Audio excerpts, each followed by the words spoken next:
a man who fixes broken machines, a woman who breaks people for sport, and one little girl with a failing heart who is about to change everything. The day Victoria Hale's $1 million hypercar died in front of Mason Reed's garage, she laughed at him in front of cameras and reporters and said something cruel enough to make the crowd flinch. He didn't flinch. He didn't say a word. He just looked at her with those quiet eyes and got to work. What happened next is not a fairy tale. It's messier than that. It's more honest than that. It's the kind of story that makes you question what you're actually building your life toward, and whether the people standing closest to you are the ones you've been ignoring. Hit that like button. Drop your city in the comments below. I want to see how far this story travels, and follow along to the very end, because the last scene of this story is the one that will stay with you. The rain had been threatening since noon, the sky pressing down low and gray over the stretch of Route 9 that nobody from the city ever drove unless their GPS had completely given up on them. Mason Reed noticed it the way he noticed most things, quietly, in the background, while his hands were already doing something else. He was under the lifted chassis of a 2009 F-150 with a transmission that had been slipping since March, and an owner who kept insisting it just needed a little adjustment when he heard it. A sound like a mechanical cough, a stutter. Then the specific kind of silence that engines make when they're not just struggling anymore, when they've given up entirely. He rolled out from under the truck on his creeper, sat up, and wiped his hands on a shop rag that wasn't doing much good at this point. Through the open bay door, he could see the rain beginning to fall in earnest now, fat drops slapping the concrete apron of the lot, and out on Route 9 a car had stopped. Not just any car. Even from 50 feet away, even through the rain, Mason could tell it was something exceptional, low to the ground, aggressive lines. The kind of build that wasn't mass-produced anywhere, the kind that got commissioned. The bodywork was a deep charcoal that shifted toward blue in the gray light, and it had the proportions of something that cost more than this entire building was worth. He wasn't wrong about that, though he didn't know it yet. His assistant, Denny, 23 years old, never on time, but better with European ignition systems than anyone Mason had ever trained, came out of the break room with a cup of coffee and stopped dead in the doorway. "Is that a—" "Don't know yet," Mason said, already standing. "Because it looks like a—" "Denny." "Right." Denny took a long sip of his coffee and watched as Mason walked out into the rain. By the time Mason reached the car, 3 things had already happened that he wasn't prepared for. First, there were reporters. Not 1 or 2. A full cluster of them. 4 cameras and a handful of phones raised. The kind of media presence that didn't just stumble onto a backroad breakdown. They'd been following this car, or the person inside it. Second, there were 2 black SUVs pulled up behind the hypercar, both running, and men in dark jackets standing around them with the kind of posture that suggested they were paid specifically not to look worried, even when they were. Third, the driver's door had opened, and the woman who stepped out was not who he expected. He didn't know her name yet. He would, shortly. But in that first second, all he registered was that she was around 30, dressed in something that was clearly tailored, and just as clearly not meant for standing in the rain on a county route, and that she was looking at the dead car with an expression that was more offended than concerned. She looked at Mason approaching and did not soften. "Are you the mechanic?" she asked. Her voice carried over the rain without effort. "I run the shop," he said, gesturing back toward the bay. "What happened?" "It died," she said, rather obviously. "I can see that. I mean, what were you doing when it happened? What did it feel like before it cut out?" She tilted her head slightly. It hesitated. Then it jerked twice. Then nothing. Mason crouched beside the car without being invited to. He wasn't looking at her anymore. He was looking at the car, which was doing that thing he appreciated about machines, which was that it couldn't lie to you. He ran his eyes along the underside, checked what he could check without tools, stood back up. "Can I pop the hood?" "Obviously," she said, and reached back inside. The hood released with a pneumatic hiss and lifted itself, because of course it did, and Mason leaned in over an engine that took him a half-second just to catalog properly. He'd seen cars like this in magazines. He'd never had his hands inside one. "Is this a Valcourt?" he asked. Silence from behind him. He turned. She was watching him with an expression he couldn't quite read. "You know Valcourt builds," she said. "I know the combustion architecture. Read about it. Never seen one in person." He turned back to the engine. "This is custom, though. The cooling manifold is different. Someone modified this." "I had it built," she said simply. One of the men in dark jackets had drifted closer, and one of the cameras was angled toward Mason now. He ignored both. "I'd need to pull it into the bay," he said. "Can't really diagnose it out here." She looked at the shop. The sign above the bay that said "Reed Auto" in letters that had once been painted white and were now somewhere between white and the color of old paper, the cracked concrete, the single visible lift, the general honest shabbiness of a place that operated on real margins. And something moved across her face. Not fear. Not even exactly contempt. More like calculation. "How long?" she said. "Don't know yet. Few hours minimum if I can find the issue. Longer if it's something deeper." She said nothing for a moment. Then she turned to one of the men in dark jackets and said something Mason didn't catch. The man nodded and spoke quietly into a phone. "Fine," she said. "Get it inside." One of the SUV men had the car in neutral and pushed it up onto the concrete apron while Mason held the bay door. The cameras came with it. He noticed one of the reporters, a woman with a rain-speckled blazer, speaking directly to camera in a low, enthusiastic voice. He caught the words Victoria Hale and Breakdown and Rural Garage and understood approximately what was happening here. "You want them inside too?" he asked, meaning the reporters. Victoria Hale, and now he had her name even if he hadn't asked for it, turned and looked at them and then looked at Mason and said, "They can stand in the door." She said it the way someone says something that isn't actually a question. He went back under the hood. Denny appeared at his shoulder like a ghost. "That's Victoria Hale," Denny said very quietly. "Gathered. She's worth like $8 billion. Doesn't help the engine." "Right." Denny handed him a flashlight without being asked, which was the most useful thing about Denny. Mason worked in relative silence for a while, which was how he preferred it. He could hear Victoria somewhere behind him, on her phone mostly, and occasionally issuing clipped directives to the jacket men. But she didn't hover, which he appreciated. Some people hovered. Some people stood directly behind you while you worked and asked questions every 30 seconds, and misidentified every component you touched. She didn't do that. She kept her distance and let him look. What he found initially wasn't much. The basic systems looked clean, fuel lines were intact, no obvious electrical failure. He checked the sensors, ran through the codes with his scanner, which he was briefly self-conscious about because the scanner was 4 years old and probably not calibrated for a car this exotic. But the codes came back partially useful. There were 2 fault codes related to the ignition system, which pointed him toward the coil packs, and one that flagged an intermittent signal from a component he had to look up on his phone because he'd never encountered that designation before. He was on his second hour, his shirt soaked through from rain and sweat, when Victoria Hale walked up beside him and said, "Well?" "Still looking," he said, not turning. "You've been looking for 2 hours." "Yep." A pause. "Is there someone more qualified who could look?" He did turn then, slowly. She was standing very close to the car, arms crossed, and she had the particular expression of someone who was used to solving problems by finding better resources. It wasn't personal. He didn't take it personally. "In this county?" "No," he said.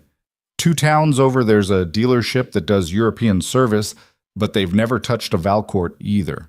You'd have to bring someone in from the city. That'd take until tomorrow morning at best." He looked at her evenly. "I'll find it." She studied him. "What makes you confident?" "Because I've been wrong twice already and eliminated those. I'm running out of wrong answers." Something in her expression shifted. Not warmer exactly, but differently calibrated. She turned back toward her phone. The reporters were still in the doorway. One of them, a younger guy with a camera on a shoulder rig, was panning slowly around the shop, taking it all in. Mason noticed and said nothing. The interruption came at 4:47 p.m. when his phone buzzed with a text from the school. "Ava's running a fever. Can you come get her?" He stared at the text for a moment. Then he put the phone in his pocket, walked to the break room, and called the school from there. "She's at 101.2, the school nurse told him. "She's been complaining of tiredness and some chest discomfort, so given her history, I'd rather you came and took her to her doctor." Given her history. The phrase that had been appended to every conversation about his daughter for the past 4 years. Ava had been born with a congenital heart defect, a bicuspid aortic valve, the cardiologist had explained at length, paired with a narrowing that they'd been monitoring since she was 3 and managing with medication since she was 5. She was 7 now, and she went to school and did her homework and had a best friend named Priya and was, by every measure that you could explain to a 7-year-old, okay. But she had bad weeks, and chest discomfort plus a fever plus her history meant she needed to see Dr. Calloway, and Dr. Calloway's office closed at 6. He came back out to the garage and found Denny. "I have to go get Ava," he said quietly. "She's sick. I'll be back as fast as I can." Denny looked at the Valcourt and looked at the reporters in the doorway and looked back at Mason. "Okay," he said. "I won't touch the engine. I'll just watch it. That's all I'm asking." He turned toward the lobby area, a mostly decorative room with a vinyl couch and a coffee maker that produced something approximately coffee adjacent, and found Victoria Hale on the phone, standing with her back to him. "Ms. Hale," he said. She turned. "Did you find it?" "Not yet. I have a family situation I need to handle. I'll be back within the hour." She went very still. "I'm sorry?" "My daughter," he said. "She's not well. I have to pick her up from school and take her to her doctor. I'll be back as soon as I can." He looked at her directly. "I'm not abandoning the car. I'm telling you where I'm going." The silence was maybe 3 seconds long, but it was the kind of 3 seconds that had texture. "You're leaving a $1 million vehicle half-diagnosed to go pick up your kid," she said. It wasn't quite a question. It wasn't quite not a question either. "Yes," he said. Another pause. Then she looked at the reporter who had drifted slightly too close and back at Mason. "Fine," she said. 1 hour. He was already walking. Ava was sitting in the nurse's office on a cot that was slightly too big for her, wearing her purple backpack over one shoulder, even though she was sitting down, because she never took it off until she was told to. She was a small kid, always had been. The cardiologist said it was related. The heart working harder than it should meant the body spending its energy elsewhere, with her mother's dark hair and Mason's habit of watching things carefully before she spoke. She looked up when he came in, and the expression on her face did the thing it always did, the thing that cut him clean through every time. "Hi, Daddy." "Hey, Bug." He crouched down in front of her. "How are you feeling?" "Tired," she said, "and my chest feels weird." "Weird how?" She pressed a small hand to the left side of her chest and made a thoughtful face. "Like it's working too hard." He put his hand over hers. Her skin was warm. "Okay," he said. "We're going to go see Dr. Calloway." "Is the car fixed?" He blinked. "What?" "Priya said there was a picture online of a lady yelling at you next to a fancy car." She looked at him with the particular gravity of a 7-year-old trying to assess whether this is something she should worry about. "Were you yelling back?" "No." "Good," she said with apparent satisfaction, and stood up. Dr. Calloway was a careful woman in her 50s who had been Ava's cardiologist for 4 years and who had a way of delivering information that was simultaneously reassuring and completely honest, which Mason valued more than he could say. She listened to Ava's heart for a long time. She reviewed the recent EKG. She asked Ava several questions in the easy, non-threatening tone she'd perfected, and Ava answered them with the seriousness of someone who had grown up being asked careful questions about how her body felt. In the hallway afterward, while Ava was putting her shoes back on inside, Dr. Calloway spoke quietly. "The fever is probably a virus. There's something going around. The chest discomfort is worth watching. Her echo from last month showed some progression in the gradient across the valve." She paused. "I want to do another echo next week, Mason. I want to see where we are." "And where do you think we are?" he asked. She looked at him with the particular honesty he'd come to rely on. I think we're approaching the conversation we've been having in the background for 2 years, she said. I don't want to say more than that until I see the echo, but I want you to be thinking about it. The conversation they'd been having in the background. He knew what she meant. Surgical intervention. They'd discussed it abstractly since Ava was 5, in the way you discuss a thing that might happen at some point eventually. The language had been shifting lately. The eventually was getting closer. He drove Ava home. She fell asleep in the car with her head against the window, the backpack still on her lap, and he drove carefully and watched the road and didn't let himself think about the cost estimates Dr. Calloway had sent him 18 months ago, or about the insurance coverage that had gaps he hadn't been able to close, or about the number he'd run twice in a spreadsheet and closed without saving. He got her inside, got her onto the couch with a blanket and a cup of orange juice and the remote control, called the shop, to tell Denny he was heading back, and stood in the kitchen for a moment looking at nothing. Then he got back in his truck and drove to the garage. It was nearly 6 when he got back. The reporters were still there, fewer of them now, but a couple had stayed, either out of professional persistence or the particular instinct that tells you a story isn't finished.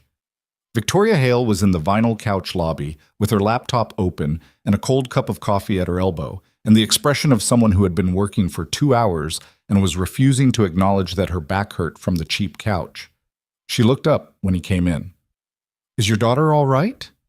He was slightly surprised by the question, not dramatically surprised, just a small internal recalibration. "Probably," he said. "Fever. We're monitoring some things." She nodded once, a small, precise movement, and looked back at her laptop. He went back to the car. It took him another 90 minutes. He was deep in the wiring harness behind the ignition module when he found it, a failure in a micro relay that controlled the power supply to the ignition system, a component so small and so specific that it wouldn't have shown up on a standard diagnostic pass, and whose failure mode was intermittent enough that it wouldn't necessarily fail every time the car was started, which was why the fault codes had been inconsistent.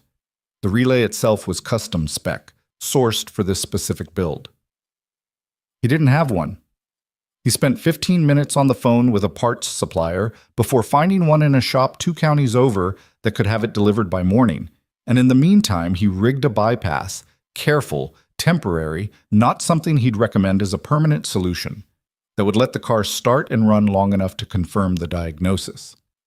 The engine started on the first try. The sound it made was remarkable, not loud. A hypercar built like this one didn't need to be loud to communicate power.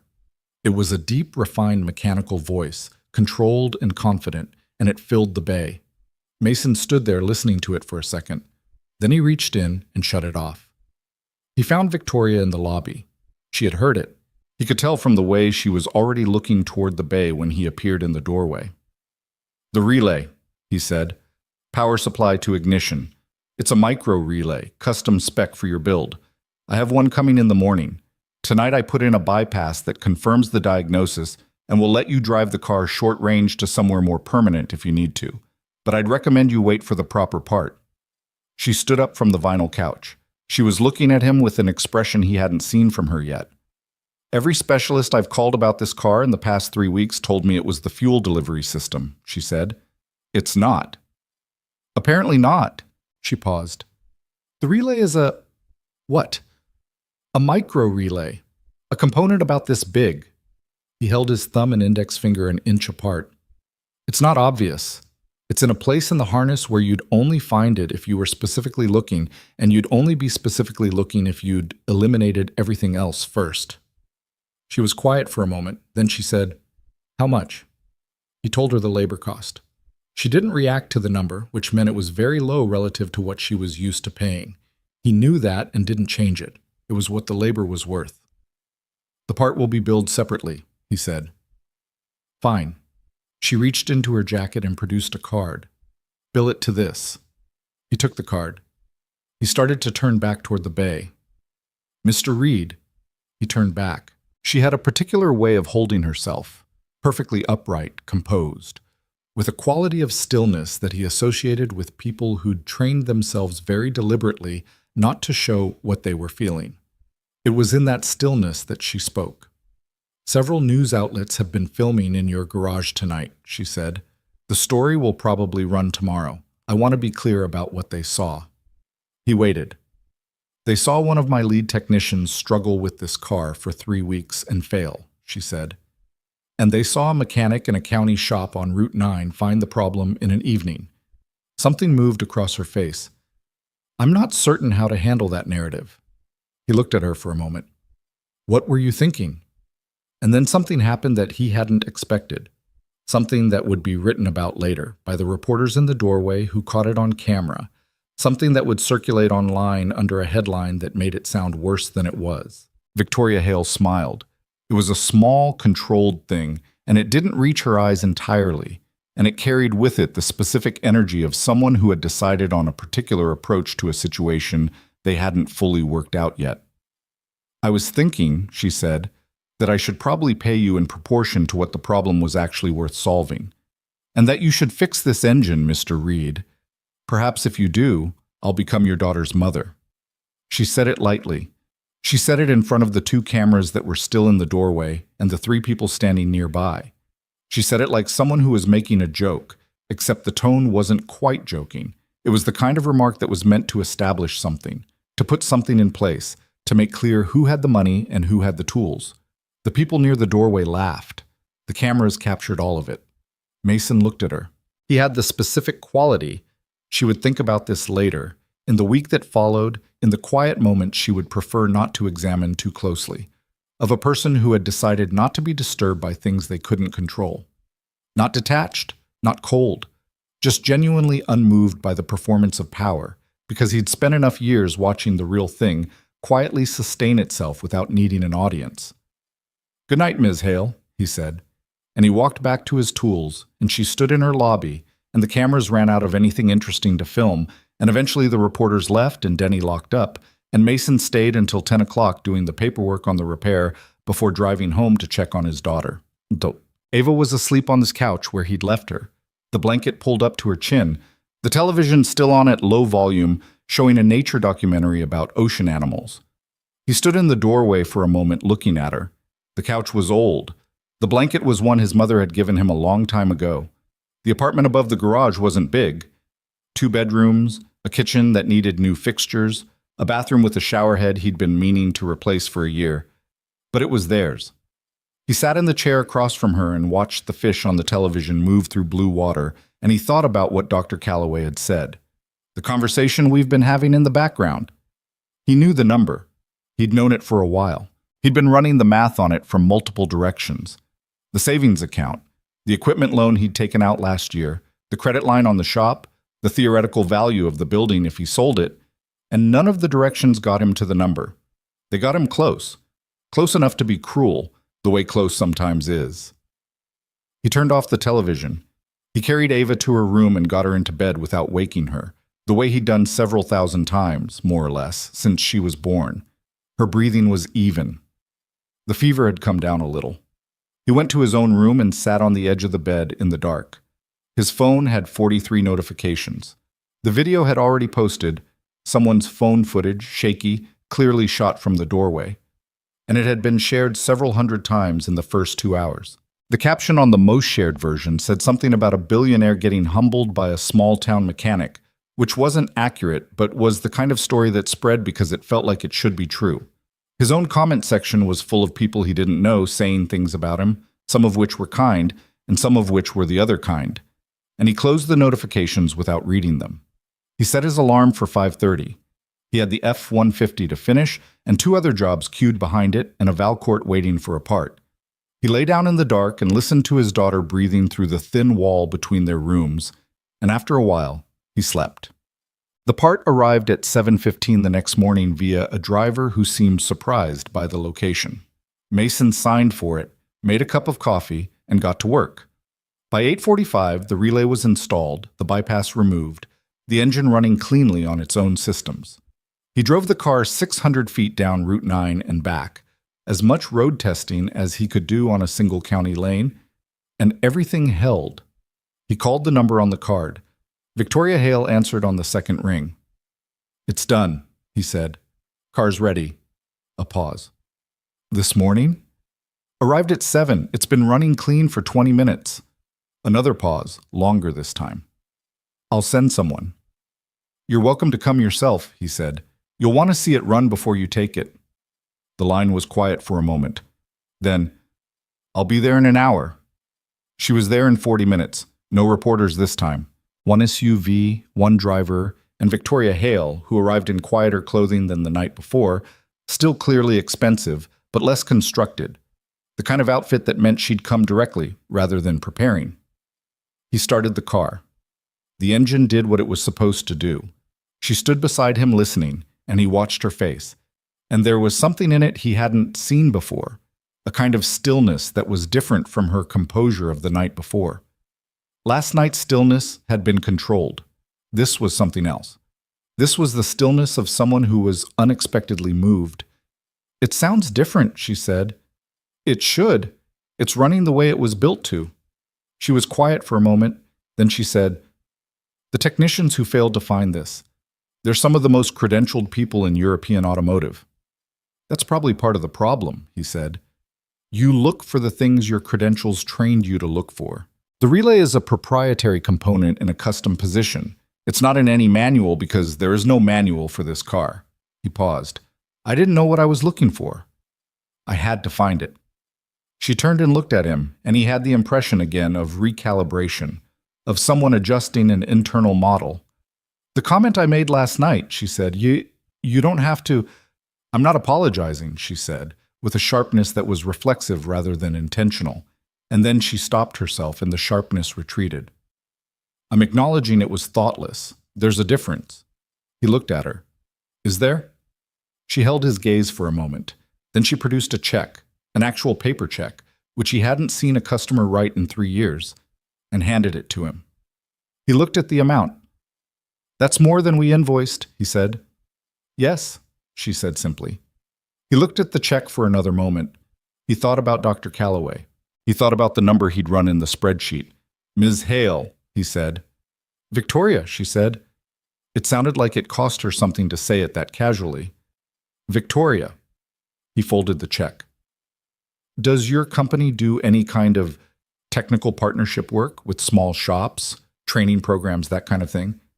She looked at him strangely. Why? Because I've been trying to figure out how to train 2 younger mechanics I have the capacity to hire, but can't get the specialized curriculum for. And because the kind of diagnostic work I did on your car last night, I can do that because I've spent 15 years building a particular kind of knowledge base. There's no institution that teaches it. It lives in people like me, and when we close our shops, it disappears. She was silent. I'm not asking for anything right now, he said. I'm just saying it out loud because you asked a question last night about narrative, and I think that's a more interesting narrative than the one the video is telling. She was still looking at him with that particular expression, the one he was starting to think was her version of not being able to immediately categorize something. Come by the garage when you have time, he said. Not for the car, just to talk. He handed her the keys. She stood holding them for a moment. Then she walked to the car and she drove it out onto Route 9, and he watched it go.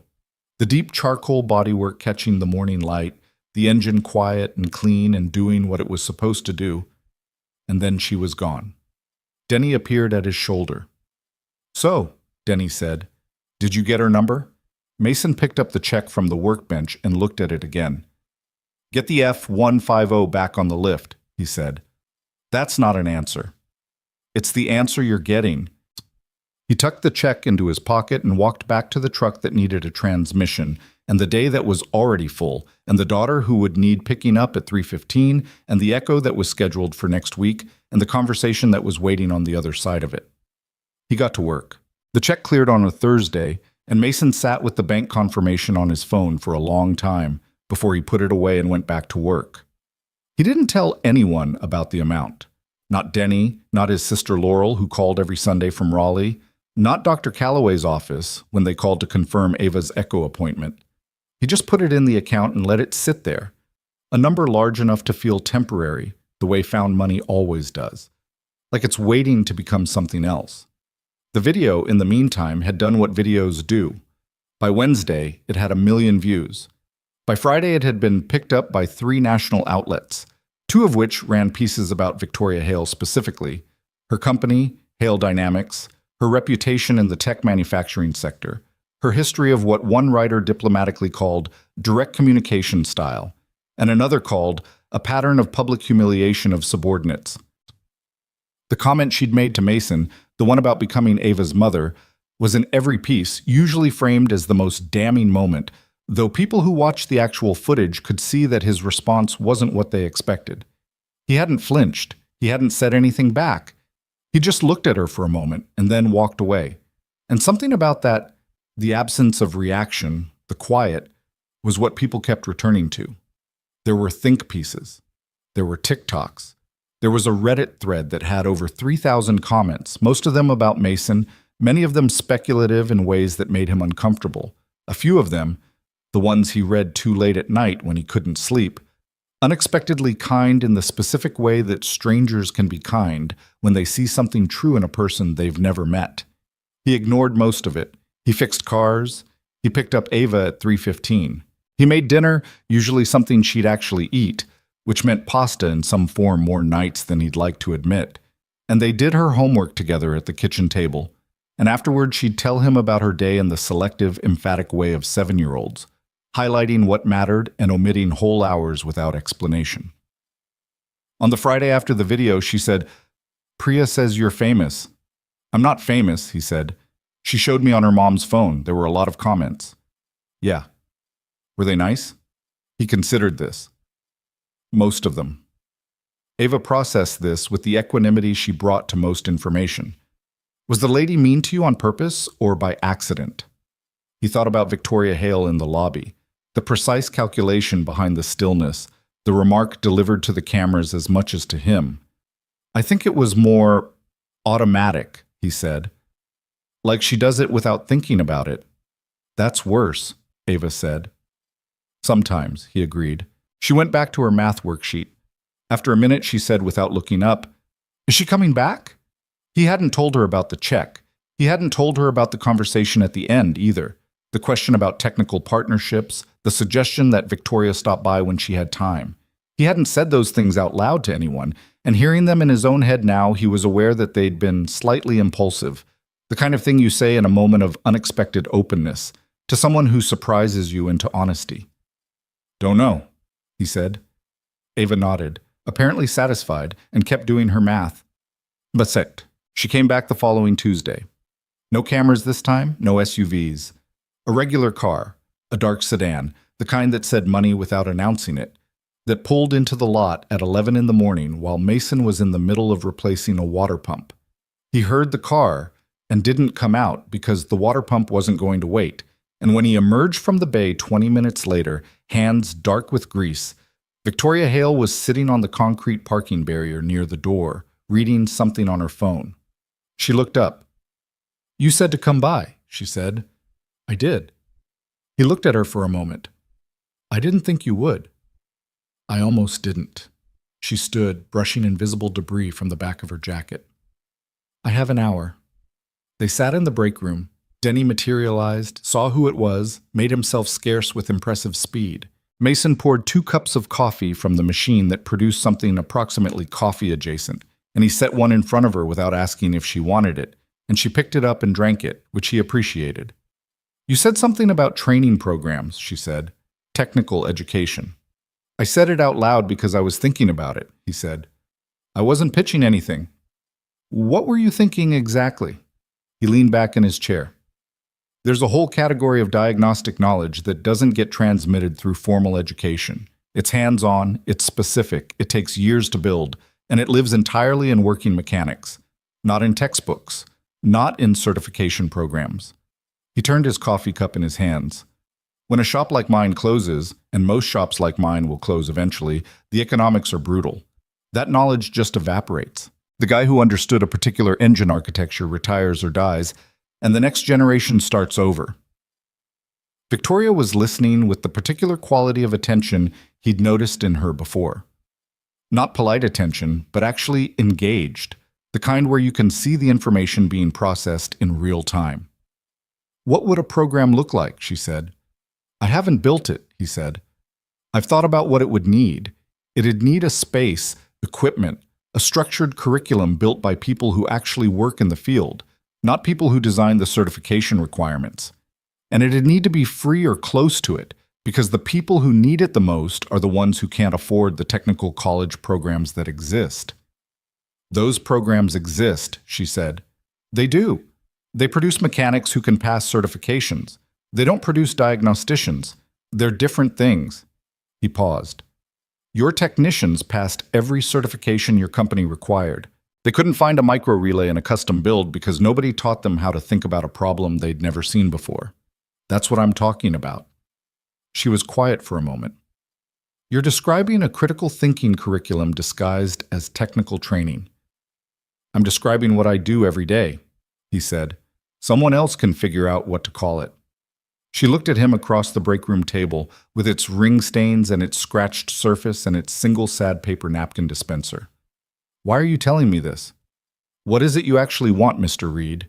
He considered the question honestly. I want Ava to have a good surgeon, he said, and I want to keep the shop open long enough to build something worth having here. And I think there might be a version of what we're talking about where both things are possible. He looked at her. But I'm not pitching you. I'm talking. There's a difference. Something in her expression shifted, the same recalibration he'd seen before. She picked up her coffee and drank the rest of it. You're frustrating, she said. How so? Most people who want something from me build toward it very carefully. They manage my expectations and complement my judgment and work around to the thing they want by the longest possible route. She set the cup down. You say what you're thinking. Seems more efficient, he said. It's disconcerting. But she said it without hostility. She looked around the break room, the water stain on the ceiling tile, the calendar from 2 years ago that nobody had replaced, the ancient microwave, and back at him. You live above the shop. Yes. Just you and Ava. Yes. She didn't ask about Ava's mother. He was grateful for that. The echo she's having, she said. For her heart. When is that? He looked at her. How do you know about the echo? I looked into it, she said. After the video. After you told me she wasn't well. She said it without apparent discomfort, the way someone reports a fact. I have people who find information. I asked them to find information about your daughter's condition. He felt the specific cold of that. Not anger exactly. More like the discomfort of someone pulling back a curtain you didn't know was there. You researched my kid, he said. I researched her medical situation. Yes. She held his gaze. That bothers you? A little. I understand that. She paused. Bicuspid aortic valve with valvular stenosis, progressive. She's been managed conservatively, but the gradient is increasing. She said it in a clinical flat voice, the voice of someone reporting data. If I've read the cardiology correctly, she's approaching the threshold for surgical intervention. You read cardiology. I read everything relevant to a situation I'm engaged with. She looked at him steadily. I'm not saying this to alarm you or to gain some kind of advantage. I'm saying it because the echo matters. And if the results are what I think they might be, the cost of what comes next will be significant. I'm aware, he said. His voice came out more controlled than he expected. Is it manageable? She asked. He was quiet for a moment. Then he said simply, no. The word sat in the break room between them. She didn't flinch from it. That was, he thought, one of the things about her. She didn't perform discomfort. She didn't look away from difficulty. She sat with it. Tell me about the echo, she said. When do you get the results? Same appointment, he said. Dr. Calloway does a preliminary read in office. Full report in a few days. When? Thursday. She nodded. She stood up from the table. She picked up her jacket from the back of the chair, looked at him for a moment. I'll come back Thursday afternoon, she said. You don't? I know I don't. She looked at him with something that was almost impatient, but not quite. I'm telling you I will. That's different from saying I should. He walked her to the door. Outside, the sky was flat and white, the kind of overcast that felt permanent. Can I ask you something? He said. Yes. Why did you say it? The thing about becoming Ava's mother. He said it without particular accusation. It was a genuine question. She stopped walking. She turned and looked at him. and there was a moment, brief, unguarded, where he could see the answer before she gave it. "Because I was in front of cameras," she said, "and you had just done something I hadn't expected and I didn't know what to do with it. And the habit when you don't know what to do is to establish the hierarchy." She paused. "It's a bad habit." "Yeah," he said. She got in the car. She drove away without looking back, which seemed consistent. The Echo was Thursday at 9. Ava was cooperative about medical appointments in the specific way she was cooperative about most things. Not without complaint, but with a fundamental acceptance that they happened and that complaining changed nothing. So the complaints were brief, and then she got on with it. She lay still on the table and let the sonographer move the probe across her chest and watched the screen with calm interest, asking occasional questions about what the different waves meant, to which the sonographer gave careful, honest, age-appropriate answers. Mason sat in the chair against the wall. He watched his daughter's heart on the monitor. He had learned, over 4 years, to read cardiac ultrasound well enough to understand the general picture, the motion of the valves, the size of the chambers, the color flow that showed where the blood was moving and how fast. He could see the stenosis, the place where the narrowed valve forced the blood through a tighter channel, where the colors bloomed a little too bright. He sat still and watched and kept his face neutral, which was not difficult, because this was something he'd been practicing without meaning to for years. Dr. Calloway reviewed the images with him after, while Ava sat in the waiting room with a book. "The gradient has increased," she said. She pulled the measurements up on her screen. "Since the last echo, we're seeing an additional 8 millimeters of mercury across the valve. That puts her in the severe range." She paused. "I want to refer her to pediatric cardiac surgery for an evaluation. Not as an emergency. She's stable, the heart is compensating, but the window for conservative management is closing." He nodded slowly. "Timeline. The surgery evaluation would probably recommend intervention within 3 to 6 months. If we let it go longer, we risk the heart muscle beginning to compensate in ways that become their own problem." She leaned back slightly. "Mason, the program she'd need, the surgical team, the post-op care. This is specialized. It's not something your regional hospital can handle. You'd need to go to a pediatric cardiac center." He knew the name of the center. He'd looked it up 18 months ago and looked at the cost estimates and closed the window. He knew the name of the surgeon Dr. Calloway would likely recommend. He'd read the man's published research, in the late nights when he couldn't sleep, in the specific way you study a thing you're trying to prepare for without knowing how to prepare. "Okay," he said. Dr. Calloway looked at him carefully. "Are you all right?" "I'm figuring it out," he said. It was the truest thing he could say. He took Ava for lunch at the diner 2 blocks from the pediatrician's office, the one that had been there since before he was born, and made pancakes at any hour. She ordered pancakes. He ordered coffee and a piece of toast he didn't eat. "Was everything okay?" Ava asked. She asked it with the peculiar directness of children who have spent time in medical settings. She understood that the results of these appointments meant something, and she was old enough to understand that adults sometimes calibrated what they said. "They want to check some things more carefully," he said. "About my valve." "Yeah." She was quiet for a moment, cutting a section of pancake with the elaborate precision she brought to all food. "Is it getting worse?" He thought about the number on Dr. Calloway's screen. He thought about 3 to 6 months. He thought about the window closing. "It needs more attention than we've been giving it," he said. "We're going to do that." She chewed her pancake. She looked out the window at the street. "Okay," she said, with the same fundamental acceptance. And then, "Can we get the good maple syrup, the real kind?" "The real kind is $3 more." "I know," she said. He flagged the server down. "Real maple syrup," he said. "Please."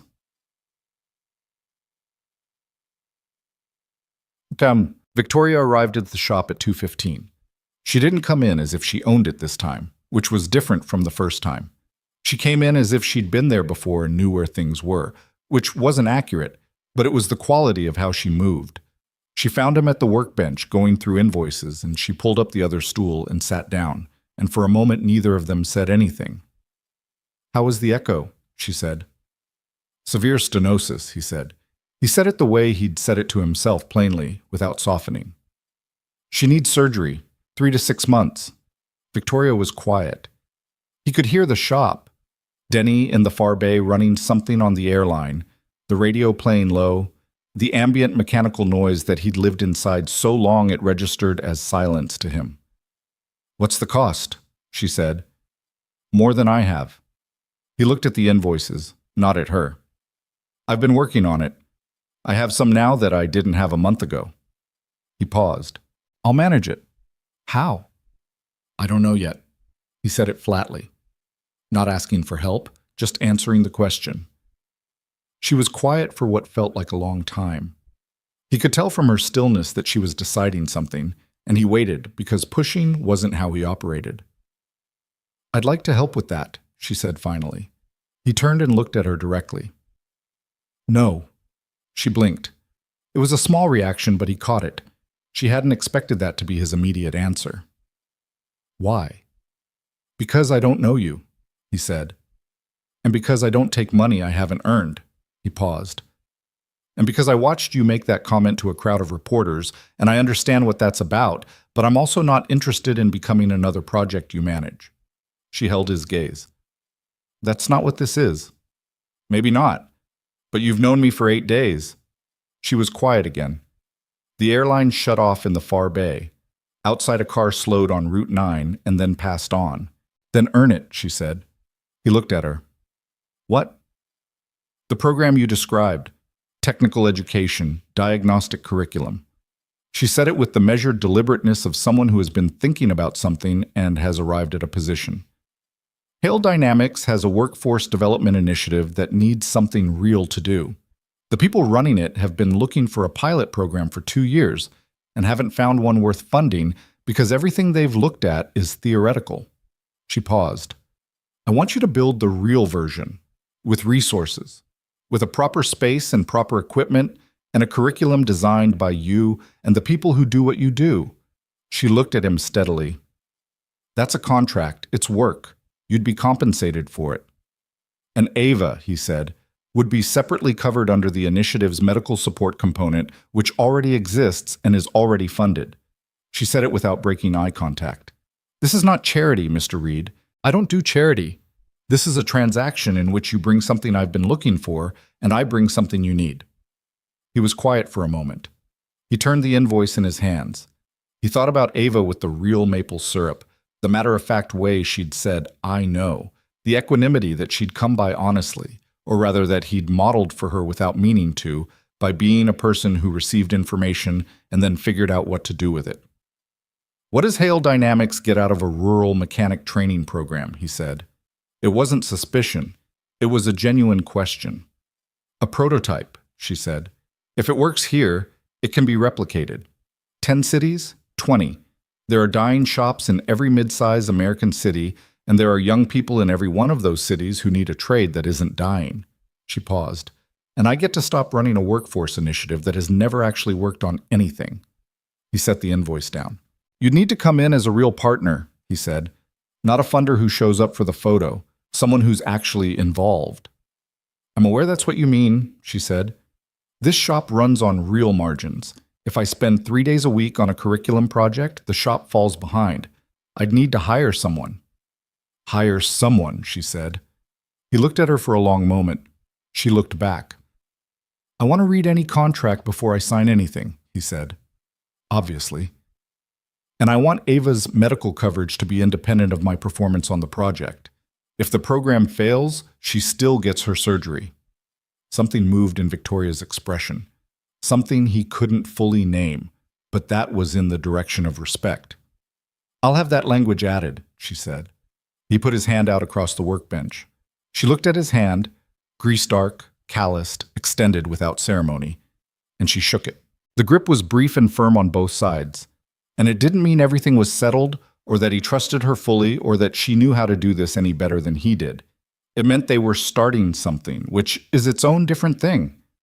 Denny appeared in the doorway of the break room, saw them, and silently retreated. "I'll have a draft to you by end of week," she said, standing. "Okay." He looked at her. "Can I ask you something else?" "You're going to anyway." Why do you actually care about this? Not the business case. You. He looked at her directly. You came back here twice. You read pediatric cardiology. You've been thinking about this program since I mentioned it offhand. Something about this place, he gestured vaguely at the shop, has gotten your attention in a way your technicians and your board and your investors apparently don't. He paused. Why? She was standing, jacket on, ready to leave. She stood there for a moment, and he could see her deciding something about whether to answer honestly, and apparently she decided she would, because what she said was, because you found something that 30 experts missed, and then you went home to check on your kid, and you didn't talk about either of those things like they were connected. Like they were just what you do. She paused. I've spent 10 years building something by being the only person in every room who was willing to work harder and care less than anyone else. I'm very good at it. She looked at him with an honesty that seemed slightly uncomfortable for her, like a thing she was trying on. I'm not sure I've built what I thought I was building. He didn't say anything. She didn't seem to need him to. She walked out of the break room and through the shop and out to her car. He watched her go. He sat there for a while at the workbench. Then he picked up his phone and called Dr. Calloway's office to ask about the referral to the Pediatric Cardiac Center, and he wrote down the name and number they gave him, and he underlined it twice. The contract arrived on Friday, as she'd said it would. It came via a courier rather than email, which Mason found telling. Either someone on her team was old-fashioned or she'd made a deliberate decision that this particular document should arrive as a physical object, something you held in your hands. He signed for it at the shop door, brought it to the break room, poured a cup of the bad coffee, and read it 3 times before he called the number at the bottom. Not Victoria's number. The attorney listed at the footer. I have questions about Section 4, he said when the attorney answered. Of course, the attorney said, in the smooth, professional voice of someone who is used to being called about Section 4. Which aspect? The performance benchmarks. They're tied to enrollment numbers, which I don't control. I can control curriculum quality and graduate outcomes. I can't control how many people sign up. A pause. That's a fair point. I'd like to rework the language so the benchmarks reflect what I can actually deliver. Another pause, slightly longer. I'll relay that to Ms. Hale. She can call me directly, Mason said. She did that evening while he was making dinner. Section 4, she said, without preamble. Section 4, Potter, he agreed, switching the pasta to his other hand. The enrollment benchmarks are standard language. They're in every workforce initiative contract we issue. They shouldn't be, he said. You're measuring the wrong thing. Enrollment is a marketing metric. Graduate outcomes are a program metric. If you want to know whether the program works, you look at what the graduates can do 6 months after they finish. Silence on the line. Then, what do you propose? 6-month employment rate in trade work, diagnostic competency assessment at graduation, and shop survival rate if we're working with existing businesses, not just individuals. He stirred the pasta. Those are things I can control, or at least influence. The board will push back on changing standard contract language. The board isn't doing this work, he said. I am. Another silence, this one with a different texture, not resistant, but thinking. I'll revise Section 4, she said. Send me the specific language you want. I'll have it to you Sunday. Fine. A beat. You're making dinner. Pasta. Again? He stopped stirring. How do you know again? Ava mentioned it, she said, and there was something in her voice that was almost, not quite amusement, but adjacent to it. She told my assistant, who told me, that her father makes pasta approximately 5 nights a week. When did Ava talk to your assistant? When you brought her to the office on Wednesday to sign the preliminary paperwork. She was very forthcoming. He leaned against the counter and looked at the ceiling. She's 7. She's observant, Victoria said. She told Renata, my assistant, that you also make eggs on the other 2 nights, but that on Fridays you sometimes get pizza, and that the pizza place 2 blocks from the shop has better garlic bread than the one closer to your apartment. She's an informant, he said. She's a child, Victoria said, and this time there was something unmistakably warm in it, something that appeared and then receded quickly, like a door opened and pulled shut. He finished making dinner. He revised Section 4 on Sunday, sent it over, and by Monday afternoon it had come back with track changes that accepted most of his language and modified 2 clauses in ways that were reasonable. He signed the contract on Tuesday, 3 weeks after a woman's hypercar had died in front of his garage. What? The weeks that followed were not easy, and they were not simple, and he would not have described any of them as going smoothly. He hired a second mechanic, a woman named Carla, who had 15 years of experience at a dealership that had closed, and who was, within a week, clearly better with Japanese imports than anyone Mason had ever trained, which was both useful and slightly humbling. She and Denny arrived at an uneasy détente that was mostly about who controlled the radio, which they resolved by alternating days with a rigidity that suggested both of them had found an arrangement they could live with. He drove to the Hale Dynamics regional office twice a week for curriculum planning meetings that were held in a conference room with a whiteboard and bad lighting and a rotating cast of people from Victoria's team who ranged from genuinely engaged to visibly skeptical about the entire enterprise. One of them, a man named Gerald Foss, who ran the Workforce Initiative Division and who had apparently been quietly opposed to this program since Victoria had announced it, made his position clear in the second meeting.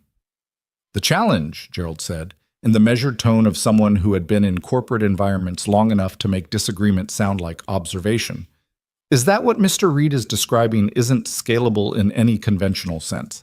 It's apprenticeship. That model hasn't been economically viable since companies stopped investing in it," Mason said. Gerald looked at him. "I was going to say since labor costs made it prohibitive. Labor costs made it prohibitive because companies externalized the training to institutions that couldn't deliver it and then wondered why their workforce didn't have the skills." Mason looked around the table. "Apprenticeship isn't the problem. The problem is nobody wanted to pay for it." Gerald smiled the smile of someone filing something away. Victoria, at the head of the table, said nothing. She had a quality in meetings that Mason was learning to read, a specific kind of stillness that meant she was observing, gathering, waiting for something to clarify itself. She'd been doing it for 2 weeks, and only twice had she intervened directly in an exchange, both times with a single sentence that reset the room so completely it was like watching someone adjust a thermostat. After the meeting, in the hallway, she fell into step beside him. "Gerald is going to be a problem," she said. "I noticed. He's been running this initiative for 3 years with essentially nothing to show for it. He has a structural interest in making sure this program fails." "Why does he still have the job?" Mason asked. She was quiet for a moment. "Because I haven't been paying close enough attention to what that division was actually doing," she said. It was a plain, unself-conscious admission, which he was learning was not actually unusual from her. She was, in the areas that mattered to her, ruthlessly honest about her own failures. The problem was that the areas that mattered had been, for a long time, mostly financial. "What are you going to do about him?" he asked. "I'm going to let the program prove itself first," she said. "Then I'm going to restructure the division." She paused. "Or he'll find a way to sabotage it before it gets there." "Cheerful options," he said. "Welcome to corporate management." But she said it dryly, without pleasure. But Ava's surgical consultation was the 3rd week of November at the Meridian Pediatric Cardiac Center, which was 2 hours from home. Mason drove. Ava sat in the passenger seat with her backpack and a book she wasn't reading. She kept looking out the window at the passing farmland, the flat gray sky, the occasional water tower rising out of the landscape with the names of small towns on the side. "Are they going to open my chest?" she asked. He'd been prepared for the question, approximately. "The surgeon is going to explain what they need to do," he said. "It might be different than you're imagining." "Priya's cousin had open heart surgery," she said. "She has a scar." "Yeah." "Priya said she shows it at school sometimes, like a badge." Ava was quiet for a moment. "I think I'd show mine too." He glanced at her. She was still looking out the window, and her profile had the same composed quality it always had, and he felt the specific pressure in his chest that he'd been living with for 4 years. The thing that wasn't quite fear, because fear implied uncertainty, and he was no longer uncertain about how much he loved this person, only about whether he could protect her sufficiently. "You probably would," he said. The surgeon, Dr. Anand Mehta, A compact man in his 50s with the careful manner of someone who had spent decades delivering important information to frightened people, met with them for 90 minutes. He spoke to Ava directly, which Mason appreciated, not talking around her to him the way some doctors did. "Your heart works very hard," Dr. Mehta told her. "The valve here, the door between two of the chambers, is narrower than it should be. It means your heart has to push extra hard every time it pumps. We need to replace that valve with one that opens properly." "Does it hurt?" Ava asked. "We put you completely to sleep first," he said. "You don't feel anything during. Afterward, there's some soreness, yes, for a few weeks." "How long do I have to stay in the hospital?" "About a week, if everything goes well." She nodded, processing. "Can my dad stay?" "Every night," Dr. Mehta said. "We have a room for parents." She seemed to find this satisfactory. In the hallway afterward, Dr. Mehta spoke quietly to Mason. The valve replacement was the right intervention. The timing was appropriate. Not emergency, but they shouldn't wait past spring. The surgical team had done this procedure over 200 times. The outcomes were good. "How good?" Mason said. "Over 96% of pediatric patients with her presentation have successful outcomes with full functional recovery," Dr. Mehta said. "The remaining risk is real, and I won't tell you otherwise, but these numbers are as good as they get in cardiac surgery." Mason shook the man's hand. He walked back to where Ava was sitting in the waiting room, reading her book now, finally. Something about horses, the latest in a series she'd been working through for months. "Ready?" he said. "Can we stop for food on the way home?" she asked. "I want French fries." "We can stop," he said. They got French fries at a roadside place that had picnic tables and a menu on a chalkboard, and Ava ate hers methodically while the cold air came in off the fields, and Mason drank coffee and watched his daughter eat and thought about $37,000, which was the rough number Dr. Mehta's billing coordinator had quoted after the consultation, the portion not covered by his current insurance plan. It was less than he'd feared. He had some of it now between the Valcourt payment and the first installment from the Hale Dynamics contract. He didn't have all of it. He was still running the math when his phone rang. "Victoria." "How did it go?" she said. No preamble. "Good," he said. "Good surgeon. She was good about it." He looked at Ava, who was examining a particularly long French fry with scientific interest. "Dr. Mehta said spring." "I've spoken to Meridian's administration," she said. He went still. "What?" "The billing gap. I spoke to their patient financial services department this morning." A pause. "It's been handled." He stood up from the picnic table and walked a few feet away, turning his back to the wind. "Victoria, you said you wanted it independent of performance," she said. "It is. This has nothing to do with the program. It's a separate arrangement between myself and the hospital." "I told you I wasn't. I know what you told me." Her voice was level, not defensive. "And I understand why you said it, and I'm not asking you to accept it as charity, and I'm not doing it to have something over you." She paused. "I'm doing it because your daughter needs a surgery, and I can make that number not be a problem. And choosing not to do that because of some idea about what you owe me would be..." She stopped. "It would be stupid, on both our parts."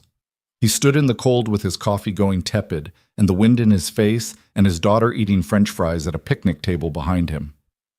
"You should have asked me first," he said. "Yes," she said. "You're right. I should have." The admission came so directly that he had nothing to push against. "I'll pay it back," he said. "The curriculum is already worth more than that figure," she said. "We can consider it an advance against the work." He turned and looked at Ava. She had noticed him standing separately and was watching him with her direct, measuring gaze, trying to read the call. He gave her a small nod. He was okay, just talking. And she went back to her fries. "Thank you," he said into the phone. He said it plainly, without decoration. A pause. "You're welcome," she said, and it sounded like she meant it, which was different from how she'd said things in the first few days. The problem with Gerald Foss didn't announce itself. It arrived the way these things usually do, quietly, in the background, dressed as something ordinary. Mason found it on a Tuesday in December, 3 weeks before the program was set to launch its pilot cohort. He was reviewing the supplier contracts for the equipment: 3 diagnostic workstations, a lift, specialized tool sets, and one of the purchase orders didn't look right. The vendor name was familiar, which was why he noticed it. It was the same vendor Hale Dynamics had used for equipment purchases in a previous initiative, and the pricing was significantly higher than the quotes Mason had sourced himself for the same equipment. Not a little higher, 40% higher. He looked at the order again. He looked at the approval chain on the document, which ran through Gerald Foss's department. He looked at the vendor registration, which was a shell company name he'd seen before on one of the other documents he'd been given as background reading. The vendor that had supplied equipment for the initiative Gerald had been running for 3 years, the one with nothing to show for it. He sat with it for 2 days. He didn't want to be wrong. He went back through every document he'd been given access to as part of the program setup, reading more carefully now, and what he found over those 2 days was not complicated once you knew what to look for.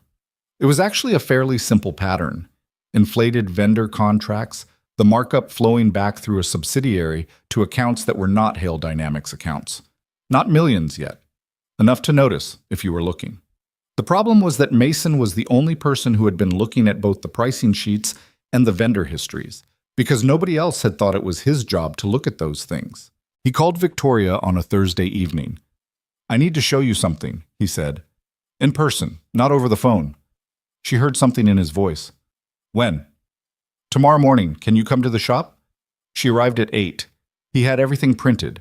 He was a paper person, always had been. Preferred to see things laid out flat where you could point at them, and spread across the break room table. He walked her through it, piece by piece, the way he'd walked himself through it, showing the pattern rather than stating the conclusion. She listened without interrupting. She asked 2 questions, one about the subsidiary registration dates, one about the approval chain on the purchase orders, and both questions were exactly the right questions, which told him she was seeing the same thing he was seeing. When he finished, the break room was quiet. "How long?" she said. "Based on what I can see in the documents I have access to, at least 2 years, probably longer. I don't have full visibility into the historical vendor contracts." "I do," she said. Her voice was flat and very controlled. "You'll need someone who can go through them faster than I can," he said. "I know what I'm looking at, but I'm slow with this kind of paperwork. I know engines. This is different." "I have people," she said. "Don't tell them you're looking yet," he said. "If Foss has people in the department who are covering for him, any hint that this is being reviewed and the paper trail gets cleaned up." She looked at him across the table. "You've thought about this." "For 2 days," he said. "I wanted to be sure I was seeing it right before I said anything." She stood up. She was doing the stillness thing again, but it was different now. This was the stillness of something under pressure, of someone who had just learned that a person they'd employed and trusted had been stealing from them for 2 years, and who was processing it in real time without the option of processing it privately. "Victoria," he said. She looked at him. "I'm sorry," he said simply. "I'm sorry you're dealing with this." She looked at him for a moment, and something in her face did something he hadn't seen before. Not breaking. She was not a person who broke, exactly. But she was, for a second, unguarded in a way that suggested she was tired of being composed, tired of finding problems where she'd trusted things to be solid. "How many people know about this?" she said. "Just me," he said. "And now you." She picked up one of the printed sheets and looked at it. "I'm going to need a few days to bring in the right people without flagging it." She set the sheet down. "I'm also going to need to manage the board because when this comes out, and it has to come out, they're going to panic about what else they don't know." "What can I do?" he said. She looked at him with a directness that was almost startling. "You've already done it," she said. "You found it." She started gathering the documents, carefully, precisely, putting them in order. He watched her work and thought that this was something he'd figured out about her over the past weeks.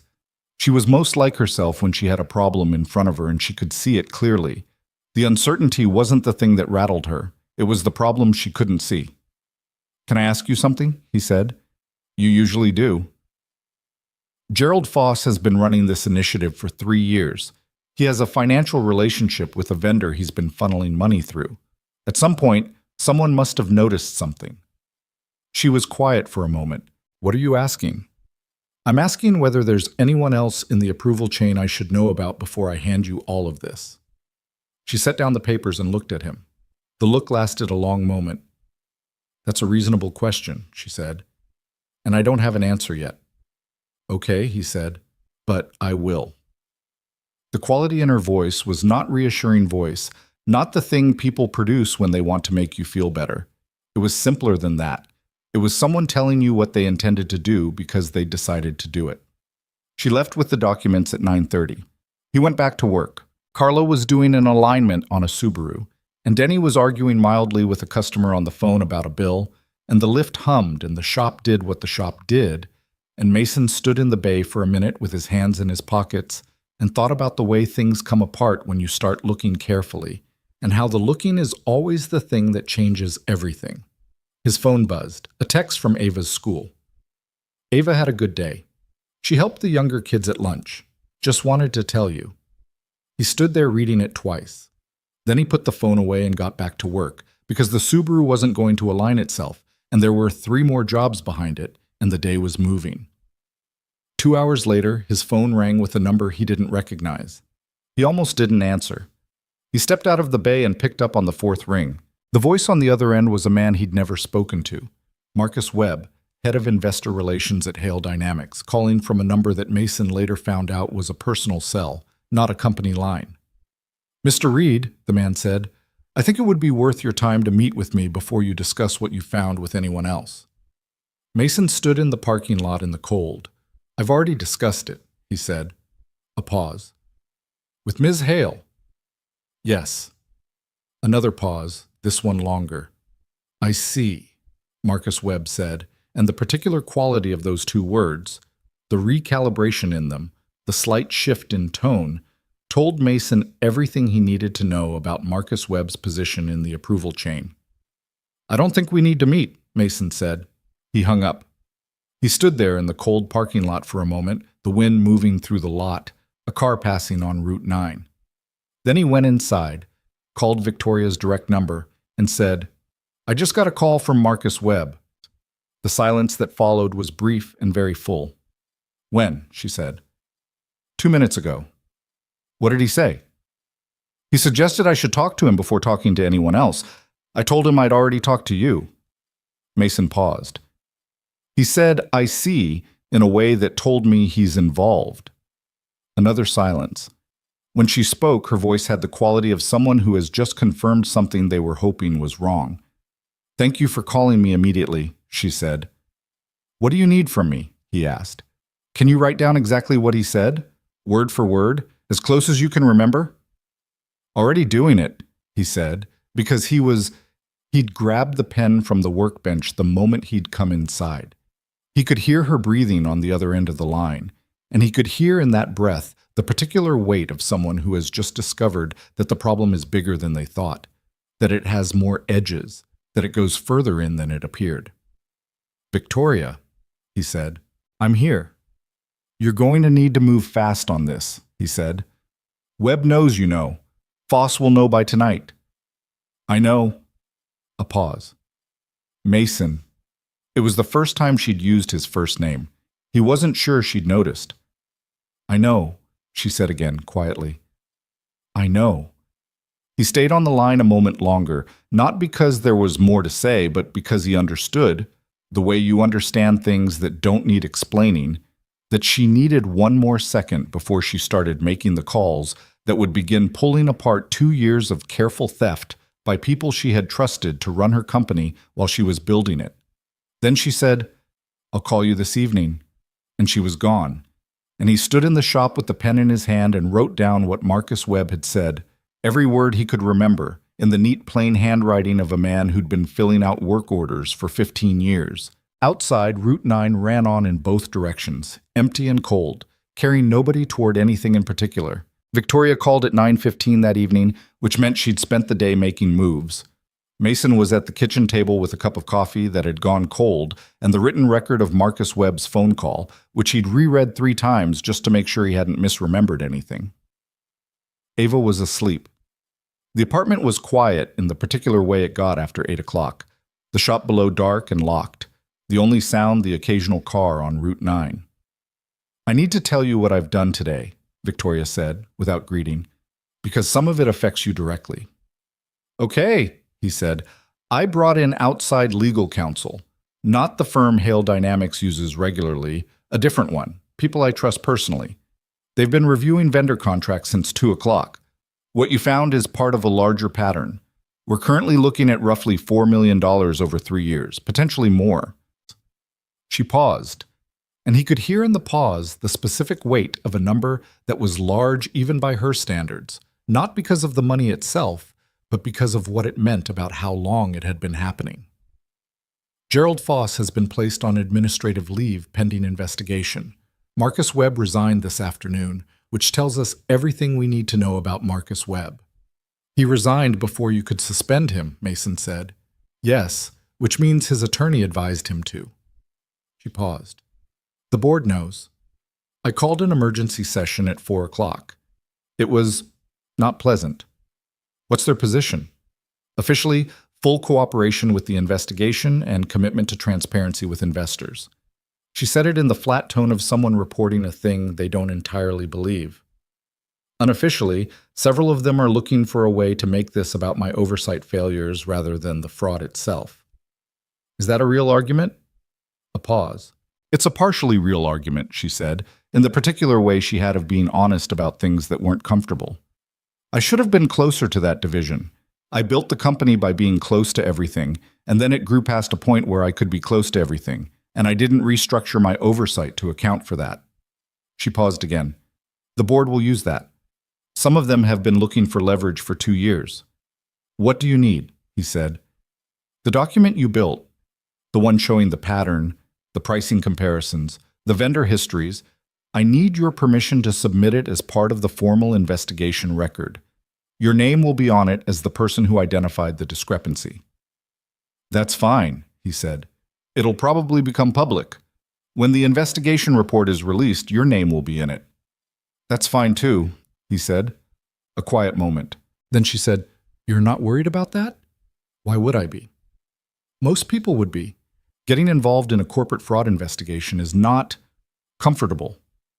"I'm not involved in it," he said. "I found it and gave it to you. That's a different thing."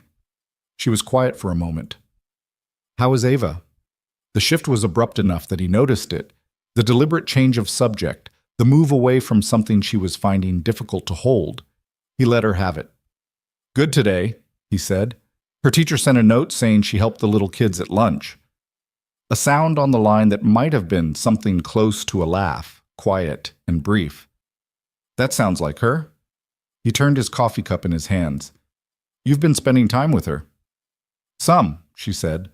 Not defensive, just acknowledging. "She shows up at the office sometimes when you bring her after school. She talks to Renata mostly." "She talks to you," he said. "Sometimes." A pause. "She asked me last week if I had any pets." "What did you say?" "I said no. She told me I should get a fish because fish are low maintenance, and she's looked it up, and a betta fish can live for 3 years if you feed it every day and don't put it in direct sunlight." Another of those quiet, almost laughs. "She gave me very specific instructions." Mason sat with that for a moment. Ava had not mentioned the fish advice, which meant she'd considered it a private exchange, a conversation that belonged to her and not to the general family record. He found that, for reasons he couldn't entirely articulate, meaningful. "How are you?" he said. Not as a formality, as an actual question. She was quiet long enough that he thought she might redirect again. Then she said, "I'm tired. I've been managing people's panic all day. The board, the investors who've already heard rumors, my communications team trying to get ahead of the story before it breaks in the press." She paused. "I'm good at managing panic. I've been doing it since I was 22 years old, but it accumulates." "Yeah," he said. "You don't panic," she said. Not quite a question. "I do," he said. "I just do it alone at 2 in the morning when there's nobody watching." A silence that was different from the earlier ones, softer somehow, or maybe just more honest. "I should let you sleep," she said. "Victoria." "Yes." He thought about what he wanted to say, and then he said it simply, because that was the only way he knew how to say things. Whatever happens with the board, with the investigation, with the press, you found it. You're the one moving on it. That's the thing that matters. She didn't say anything for a moment. Then, you found it. We found it, he said. Get some sleep. Good night, Mason, she said, and hung up. He sat at the table for a while after, not thinking about anything in particular, just sitting with the quiet of the apartment and the cold coffee and the sound of his daughter breathing through the wall. The story broke on a Wednesday, 18 days after Mason's conversation with Victoria in the break room. He knew it was going to break, she'd warned him, but the scale of it was still something. It led the business news at 6 a.m., was on the front page of the regional paper by noon, and by 2 o'clock had been picked up nationally. The headline in most places was some version of Hale Dynamics executive team accused of multi-million-dollar vendor fraud, though a few outlets had gotten access to enough detail to run more specific versions that named Gerald Foss and referenced Marcus Webb's resignation. The second wave of the story, which started appearing by the afternoon, connected the fraud investigation back to the original video, the mechanic on Route 9, the Valcourt breakdown. A reporter at a business publication had done the math and figured out that Mason had been hired by Hale Dynamics shortly after the breakdown, and that his role in the curriculum program had put him in close proximity to the financial documents where the fraud was buried. By Thursday, his name was in 6 articles. He ignored most of them, with varying success.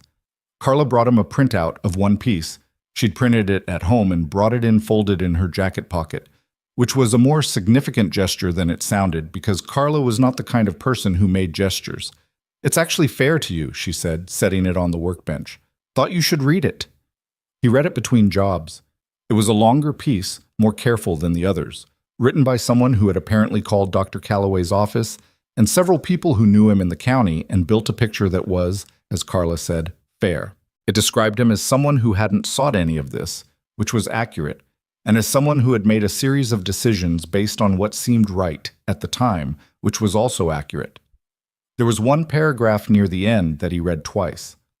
"What's notable about Mason Reed is not what he did, find a fault in an expensive car, identify a discrepancy in a financial document, but that both things followed from the same quality. He looks at what's actually there. He doesn't perform certainty. He doesn't overstate what he knows, and he doesn't mistake credentials for competence. Those things made him a good mechanic. They also made him, apparently, exactly the wrong person for Gerald Foss to have around." He folded the piece and put it in his jacket pocket and went back to the water pump he'd been working on. Denny appeared at 2. "There's someone outside," he said. "Not a customer. Looks like press." "Tell them I'm not available," Mason said. "I did. They said they'd wait." "Then they can wait," he said. The person, a young woman with a recorder and the particular patient quality of someone who had been told to come back with something, waited in the parking lot for 3 hours before giving up, which Mason respected without changing his position. That evening, Victoria called again. "The board meeting is tomorrow," she said. "Emergency session. They're going to push for an independent investigation committee, which is reasonable, and they're going to push for my resignation as CEO, which is not." He set down what he was doing. "On what basis?" "Oversight failure. They'll argue I should have known and that my failure to know constitutes a breach of fiduciary duty." Her voice was controlled, but beneath the control there was something that had been there since the story broke. A tightness, a compressed quality, like someone maintaining form under load. "There are 4 board members who have wanted to replace me for 2 years. This is the leverage they've been waiting for. Will it work? I have 7 votes out of 12. They need 8 to compel a resignation." A pause. "One of my 7 is currently reconsidering." "Who?" "It doesn't matter." "It matters if you lose the vote," he said. A silence. "Leonard Park," she said. "He's been on the board since the beginning. He backed the first funding round. He's cautious, and this has frightened him." "Have you talked to him?" "This afternoon, for 40 minutes. The tightness again, the compressed quality. He wants assurances I can't fully give him.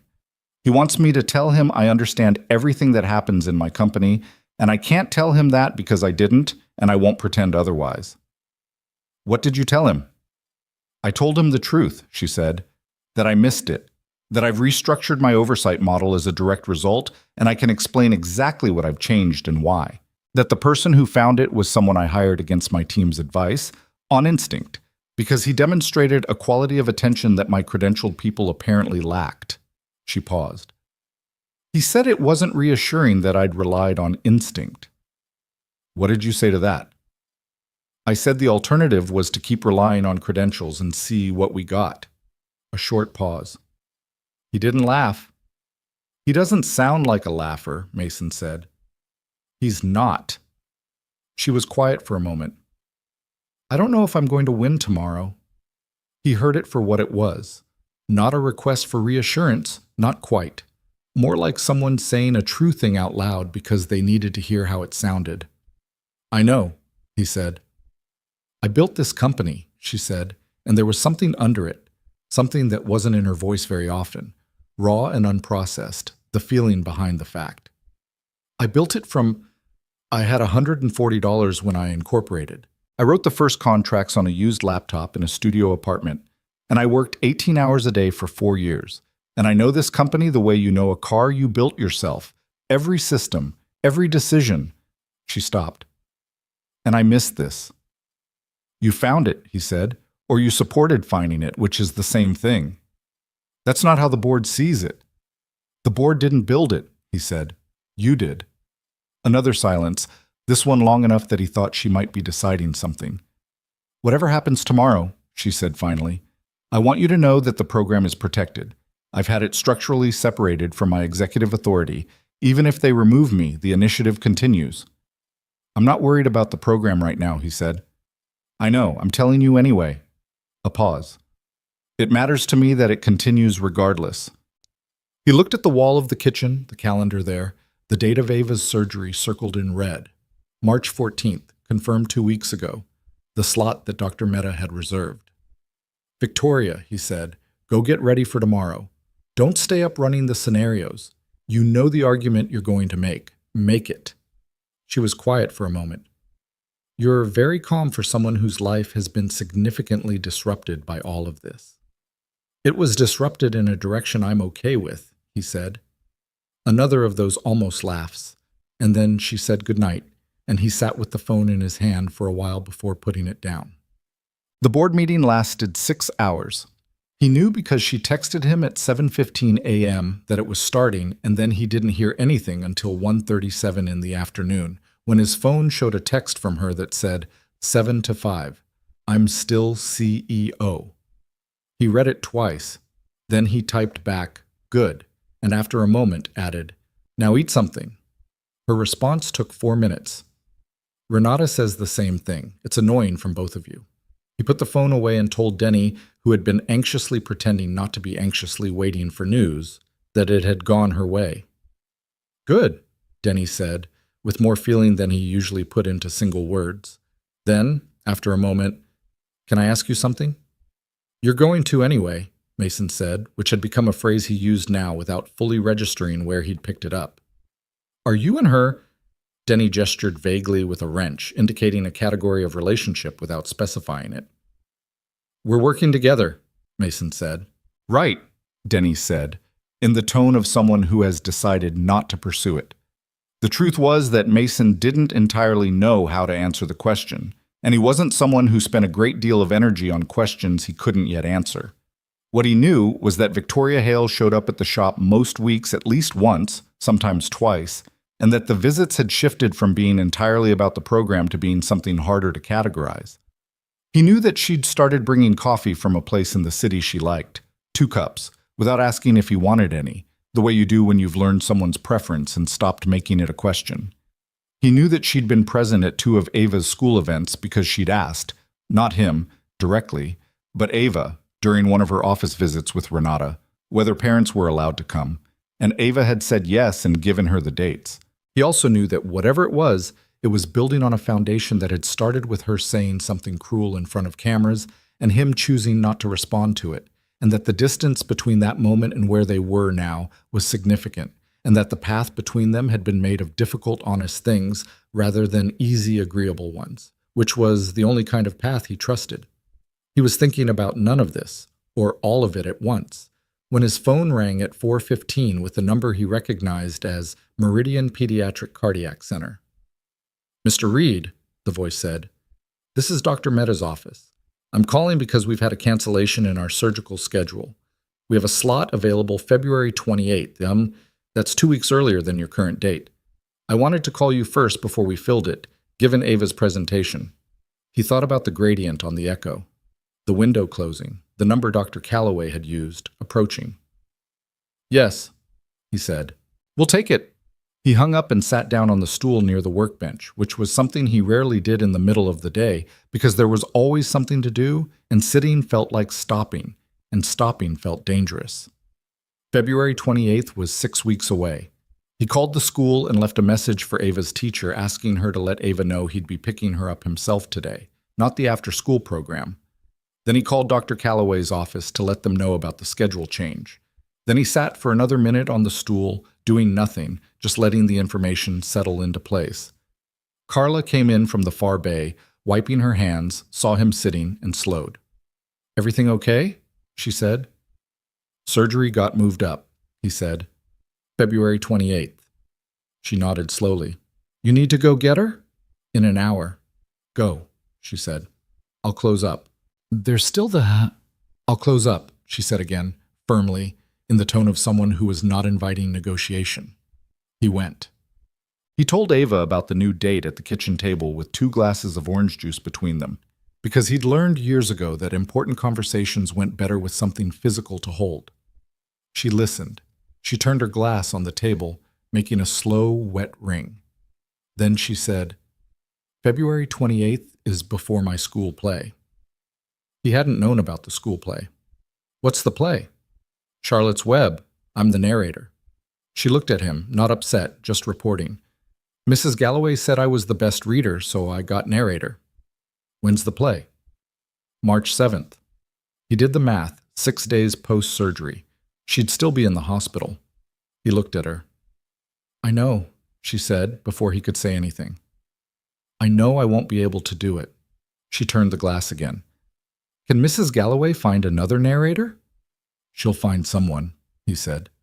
Ava nodded. She was quiet for a moment.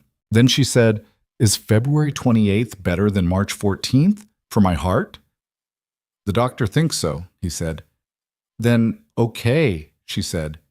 He sat there looking at his daughter, this specific person, with her backpack always somewhere nearby, and her careful questions and her fundamental willingness to accept things she couldn't change and push toward the things she could. "You're braver than I am," he said. She looked at him with genuine puzzlement. "I'm 7, she said.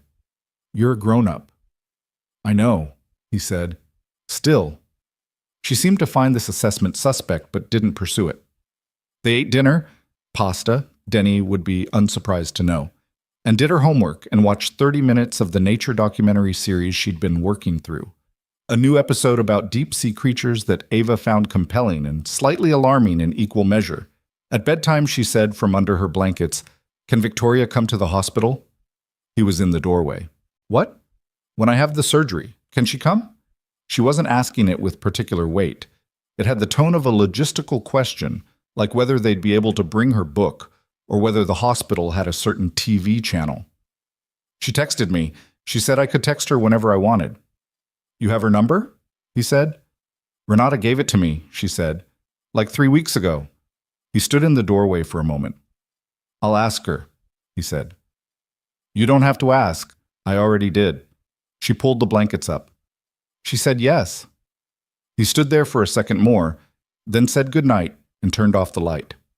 In the kitchen, he stood for a while at the window, looking out at the parking lot below, Route 9 beyond it, the dark flat sky. He called Victoria.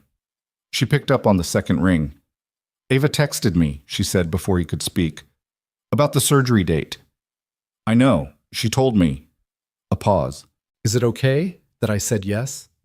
He looked out at Route 9, a set of headlights moving through the dark, coming from somewhere and going somewhere, and doing it with the complete indifference of objects in motion. "Yeah," he said. "It's okay." "She also told me about the school play," Victoria said. "She mentioned it." She said she was going to be the narrator because she's the best reader. A pause. And in the pause, he could hear something. Not quite sadness, something adjacent to it. She said it like it was just a fact, not like she was upset about missing it. She does that, he said. She gets disappointed, and then she folds it in and moves on. He paused. I don't know if that's healthy or if it's something she learned from watching me be stoic about things. Probably both, Victoria said, with a directness that was honest rather than unkind. He almost laughed. Probably, he said. They were quiet for a moment, the line opened between them, and it was the comfortable kind of quiet rather than the other kind, the kind that had been built over weeks of actual conversation and actual difficulty and the specific intimacy of going through hard things in proximity to each other. Mason, she said. Yeah. I'll be there, she said. February 28th. I'll be there. He knew she meant it. He also knew, and this was something he'd had to learn about her, the particular way her reliability worked, that when Victoria Hale said she would do something, she had already determined that she would do it, and the saying was just the notification. Okay, he said. Get some sleep, she said. You sound tired. I am tired. I know. A pause. Good night. Good night, Victoria. He set the phone down on the kitchen table and stood in the quiet apartment, the sound of the refrigerator, the distant road, his daughter's breathing through the wall, all of it ordinary and specific and his, the accumulated ordinary weight of a life that was small by certain measures and whole by others. 6 weeks felt like a long time. It also felt like nothing at all. He rinsed the glasses in the sink, turned off the kitchen light, and went to bed. February 28th arrived the way significant days tend to arrive. Not dramatically, not announced by anything in the weather or the light, just an ordinary Tuesday morning that happened to be the day Mason Reed drove his daughter to a hospital 2 hours away and handed her to a surgeon. He'd been awake since 4. He hadn't slept much past 2, if he was being precise about it, lying in the dark running the same circuit he always ran when there was nothing left to do but wait. Through everything he'd done, everything he'd arranged, everything he couldn't control regardless of how many times he checked it. The surgery was scheduled for 7:30. They needed to be there at 5:45 for pre-op. Ava was awake when he went to her room at 5. She was sitting up in bed already dressed, backpack on her lap, which was so completely herself that he stood in the doorway for a second just looking at her. You packed the bag last night, he said. I know, she said. I wanted to be ready. You're always ready, he said. She looked at him with the calm, measuring look she'd had since she was old enough to look at things. Are you scared? She asked. He sat down on the edge of her bed. He thought about the easy answer, the parental answer, the answer designed to transmit confidence rather than truth. Then he said, Yes, a little. She nodded, absorbing this. Me too, she said. But Dr. Mehta said 96%. He did. That's almost all of them, she said. That's almost everyone. It is. She pulled the backpack straps tighter. Okay, she said, in the tone she used when she'd processed a thing and made peace with it. Let's go. He drove in the dark. Ava sat beside him with a blanket over her lap. The hospital had told him she shouldn't eat, so he hadn't either, which was probably irrational, but it felt like the right kind of irrational.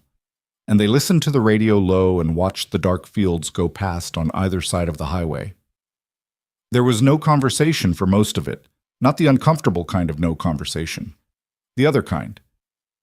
20 minutes out, Ava said, Is Victoria coming? She said she'd be there by 8, he said.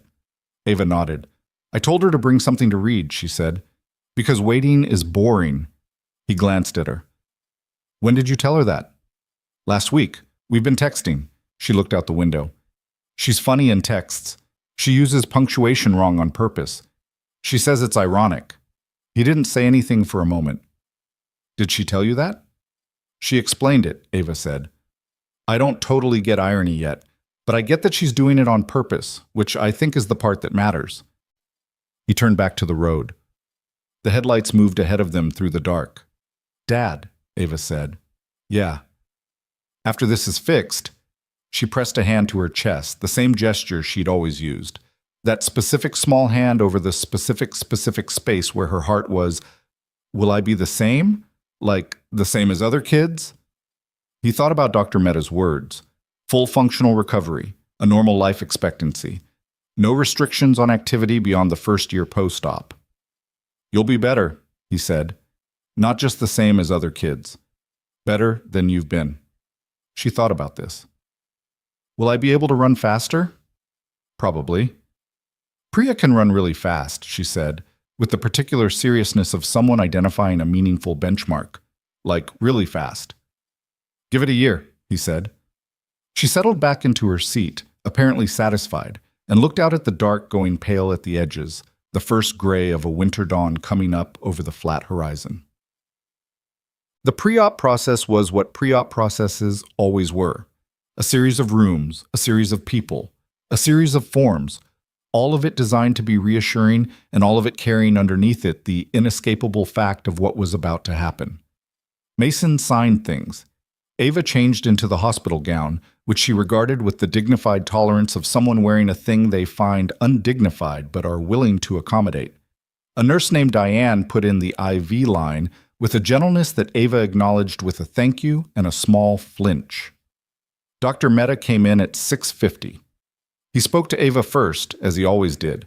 He explained what the morning would look like, the anesthetic, the falling asleep, the waking up in a different room, in the same level, honest tone he'd used at the consultation. Ava listened and asked 2 questions. One about whether she'd be able to hear things while she was asleep, which doctor. Mehta answered carefully and thoroughly, and one about whether her dad could be in the room when she woke up. He'll be the first face you see, Dr. Mehta said. She accepted this and lay back against the pillow. Mason walked with the gurney as far as they let him go, down a corridor that turned and then another. And at the set of doors that separated the waiting world from the surgical one, he stopped. Ava looked at him from the gurney. She had the blanket pulled up and her backpack was gone, left with him to carry, and without it she looked smaller than he was used to seeing her, which was saying something because she was always small. I'll be right here, he said. I know, she said. He put his hand over hers briefly. She squeezed once, small and certain.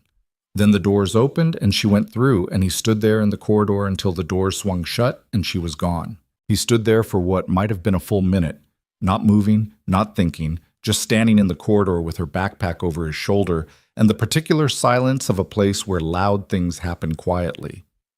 Then he walked back to the waiting room, sat down in one of the chairs that was just marginally more comfortable than the alternatives, and stared at the wall. Victoria arrived at 7:53. She came in from the parking entrance, spotted him immediately, and crossed the room with the purposeful walk she had everywhere, but without the coat and the composure and the layered professional self she usually carried. She looked, he thought, like someone who had driven 2 hours before 8 in the morning without fully preparing for what the waiting part would feel like. She sat down beside him. She didn't say anything for a moment. She went in at 7:30, he said. How was she? Herself, he said. Completely herself. Victoria exhaled. Not quite a sigh, but a releasing of something. She set her bag on the floor and looked at the wall he'd been looking at. Did she pack the backpack the night before? He looked at her. Yes. Something moved across Victoria's face. Not quite a smile. Not one. She texted me at 10 p.m. She said she was ready. He almost laughed. The almost laugh was real enough that it shifted something in his chest, loosened something that had been locked in place since 4 in the morning. They sat together in the waiting room for the next 3 hours and 27 minutes. They talked some, and were quiet some. And once Victoria went to find coffee from somewhere better than the waiting room machine, and came back with 2 cups and a box of crackers because neither of them had eaten. And they ate the crackers in silence, and it was, he thought, the least ceremonial meal he had ever shared with anyone, and somehow exactly right. She told him somewhere in the second hour about the investigation. It had moved into a formal phase, outside auditors, federal financial regulators, the process that would eventually produce a full accounting of what Gerald Foss and Marcus Webb had taken, and how. 4 additional people in the division had been placed on administrative leave pending review. The board is quieter now, she said. The 5 who voted against me are pretending they didn't, or pretending they had reservations that were reasonable given the information available at the time. She said it without particular bitterness, more like observation. That's how boards work. And Leonard Park? Mason asked. Leonard sent me a note 2 days after the vote, she said. He said my willingness to admit what I didn't know was the thing that convinced him. She paused. He said most executives at my level would have explained it away, positioned it, made it about strategy rather than a gap. She looked at her coffee cup. He said the fact that I didn't was the reason he voted to keep me. He was right, Mason said. She looked at him sideways. You're biased. Probably, he said. I'm still right. She went back to her coffee. After a moment, she said, the program launches in 6 weeks. I know. I've been working on the assessment rubrics. Gerald's people tried to slow the equipment delivery, she said. Someone in procurement who was friendly with him put 3 orders in review.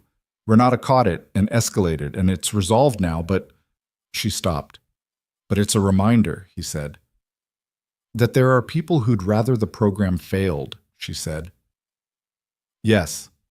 He nodded. He'd known this. He'd been working with it the way he worked with most obstacles. Not denying their existence, just moving around them, finding the path that went over or under or through. It's going to work, he said. Not because he was certain. Because he'd seen enough of the curriculum take shape, seen enough of the pilot cohort respond to it in the preview sessions, to believe it. Not blindly, but with the specific confidence of someone who has tested a thing carefully and found it does what they thought it would do. She looked at him for a moment. How do you do that? She said. Do what? Be certain about things without pretending you're certain about everything. He thought about it. I'm not certain, he said. I think it'll work. That's different. If it doesn't, I'll figure out what went wrong and fix it. He looked at her. That's just what you do with things you care about. She was quiet for a moment. She looked back at the wall. I've been running a company for 10 years, she said, and I think I've been certain about things more than I've been right about them. She said it without self-pity, just honestly, in the way she was honest when she decided to be. I built the performance culture at Hale Dynamics on certainty. Move fast, commit fully, don't show doubt. And it worked for a long time, and it built something real, and it also created a culture where people who noticed problems were afraid to say so, because the environment rewarded certainty and punished hedging. That's how Foss survived 3 years, Mason said. Yes, she said. Exactly. She turned the coffee cup in her hands. I've been thinking about this a lot. Since you found the relay. He looked at her. The relay. You said it that night. You'd been wrong twice, and you were running out of wrong answers. You weren't ashamed of the wrong answers. You just reported them as data and kept going. She paused. I've spent 10 years making sure nobody saw the wrong answers. I thought that was leadership. Sometimes it is, he said. There's a version of that that's appropriate. There is, she said, but it became automatic. It became the only mode. She looked at him. You're the first person I've worked with in years who doesn't perform certainty. And it was uncomfortable at first. I thought it was a weakness. That first night when you said you'd been wrong twice, you were reassessing whether to leave the car, he said. I was, she admitted. And then you found it. A pause. I'm trying to learn that. I'm not good at it yet. You're better than you think, he said. She looked at him with something he recognized by now. The thing her face did when she was deciding whether to accept something or deflect it. She accepted it this time, just a small nod, and looked away. Dr. Mehta came through the waiting room doors at 11:14. Mason was on his feet before he fully registered standing up. The surgeon's face was not alarmed, which was the first thing. The walk was not hurried with the wrong kind of urgency. He crossed the room and looked at Mason directly. The surgery went very well, he said. The valve replacement is complete and functioning correctly. Her heart is responding well. She's in recovery and she'll be moved to the pediatric ICU within the hour for monitoring, which is standard protocol. He paused, and in the pause, Mason felt something move through him. A release of a pressure so constant that he'd stopped registering it as pressure, just as the baseline weight of the last 4 years. She's going to be fine, Mr. Reed. He sat back down. Or maybe he didn't sit so much as his legs made the decision, and the chair was there. Victoria's hand was on his arm. He wasn't sure when she'd put it there. "Thank you," he said to Dr. Mehta, and the words came out quieter than he intended, stripped of everything except what they were. "She's a remarkable kid," Dr. Mehta said. When they were prepping her for anesthesia, she told the anesthesiologist that she'd been reading about how it worked, and she had a few questions. A genuine warmth came through the professional composure. She had good questions. He pressed the heels of his hands to his eyes for a moment. Not crying exactly, just the physical response of a body that had been running on 3 hours of sleep and years of careful fear and was now being told it was okay to stop. Victoria didn't say anything. She just kept her hand on his arm, steady and real. Chuck. Ava was awake by 2 o'clock. She came up from the anesthesia slowly, the way they'd warned him she would, and he was in the chair beside the bed when she opened her eyes. She looked at the ceiling first, then at the tubes and monitors with something between interest and assessment, and then at him. "Hi, Daddy," she said. Her voice was rough and small. "Hey, Bug." She looked around the room. "Did it work?" "It worked," he said. She seemed to file this. Her eyes moved to the door. "Is Victoria here?" "She's in the waiting area. I'll get her in a bit." Ava nodded. Then, "I'm thirsty." He got the nurse.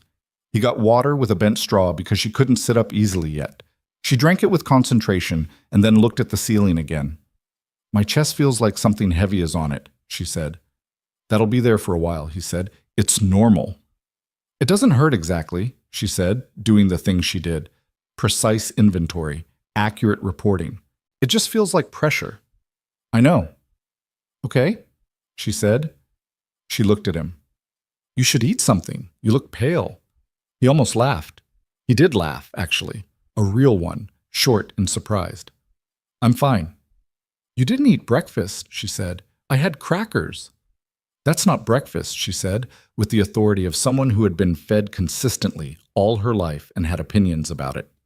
He sat there with his daughter in the recovery room, the monitors beeping their regular patient rhythms, the winter light coming through the window at the low angle it had in February, and he thought about the last 4 years and the last 4 months and the particular way a life accumulates.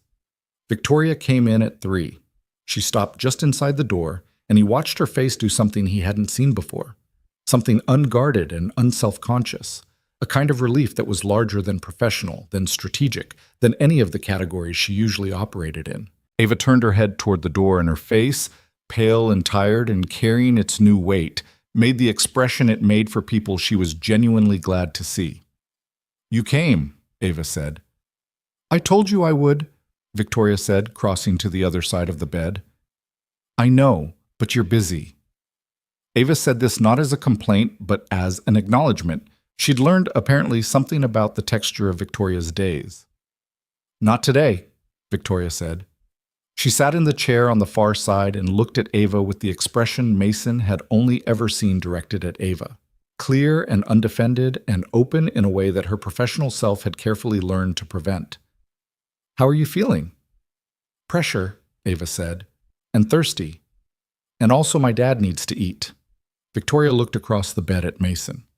"She's right," she said. "I'm not leaving," he said. "There's a cafeteria downstairs.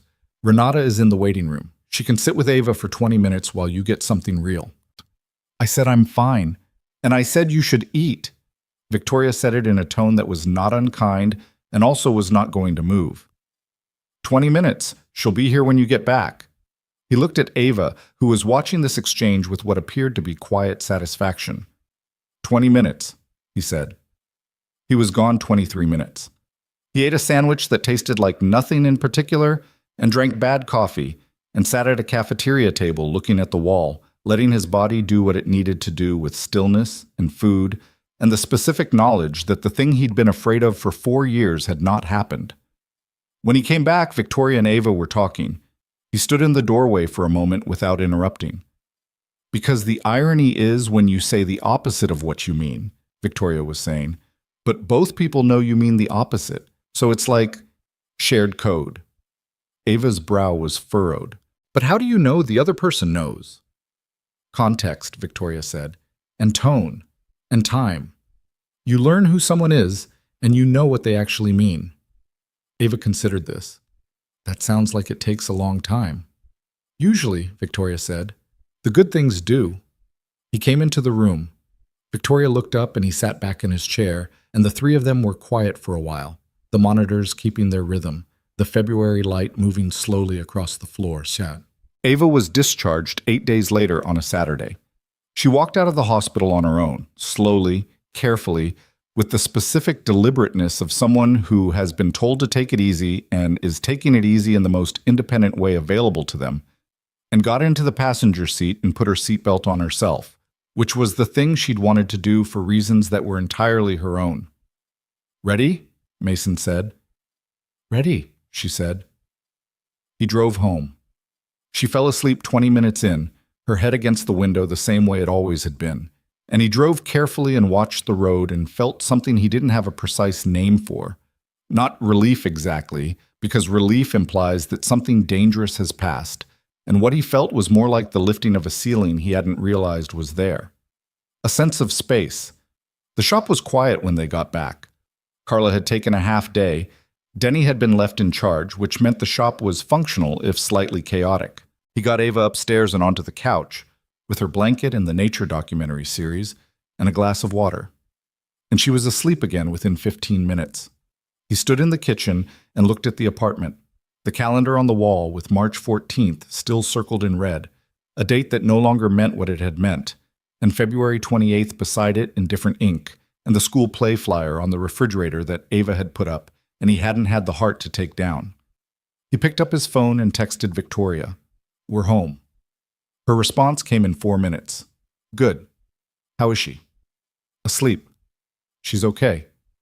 A pause, then, "And you?"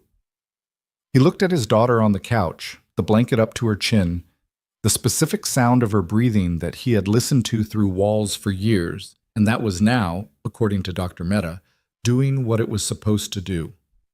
"Better than I've been in a long time," he typed. The program launched on April 11th, which was a Thursday, in a converted industrial space on the east side of a mid-sized city 40 minutes from Route 9, a space that Victoria had sourced and that Mason had spent 3 weeks outfitting with the equipment and the workflow and the specific organizational logic of a real working shop, not an educational simulation. The first cohort was 14 people, 12 men, 2 women, ages ranging from 19 to 51. Several of them had prior trade experience. Several had none. The one thing they had in common was that they'd applied because the program was free, genuinely free, and because the description, hands-on diagnostic training built by working mechanics, focused on problem-solving rather than certification compliance, had said something true.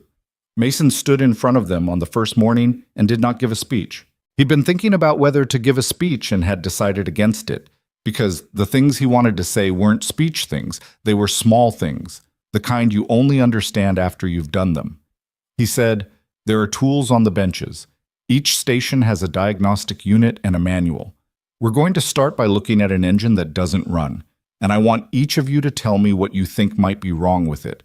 I don't care if you're wrong. I care if you're looking." That was all. They looked. Victoria was there that first morning in the back of the room, not announcing herself, not making it about her presence. She stood near the door with her jacket on and her phone in her pocket.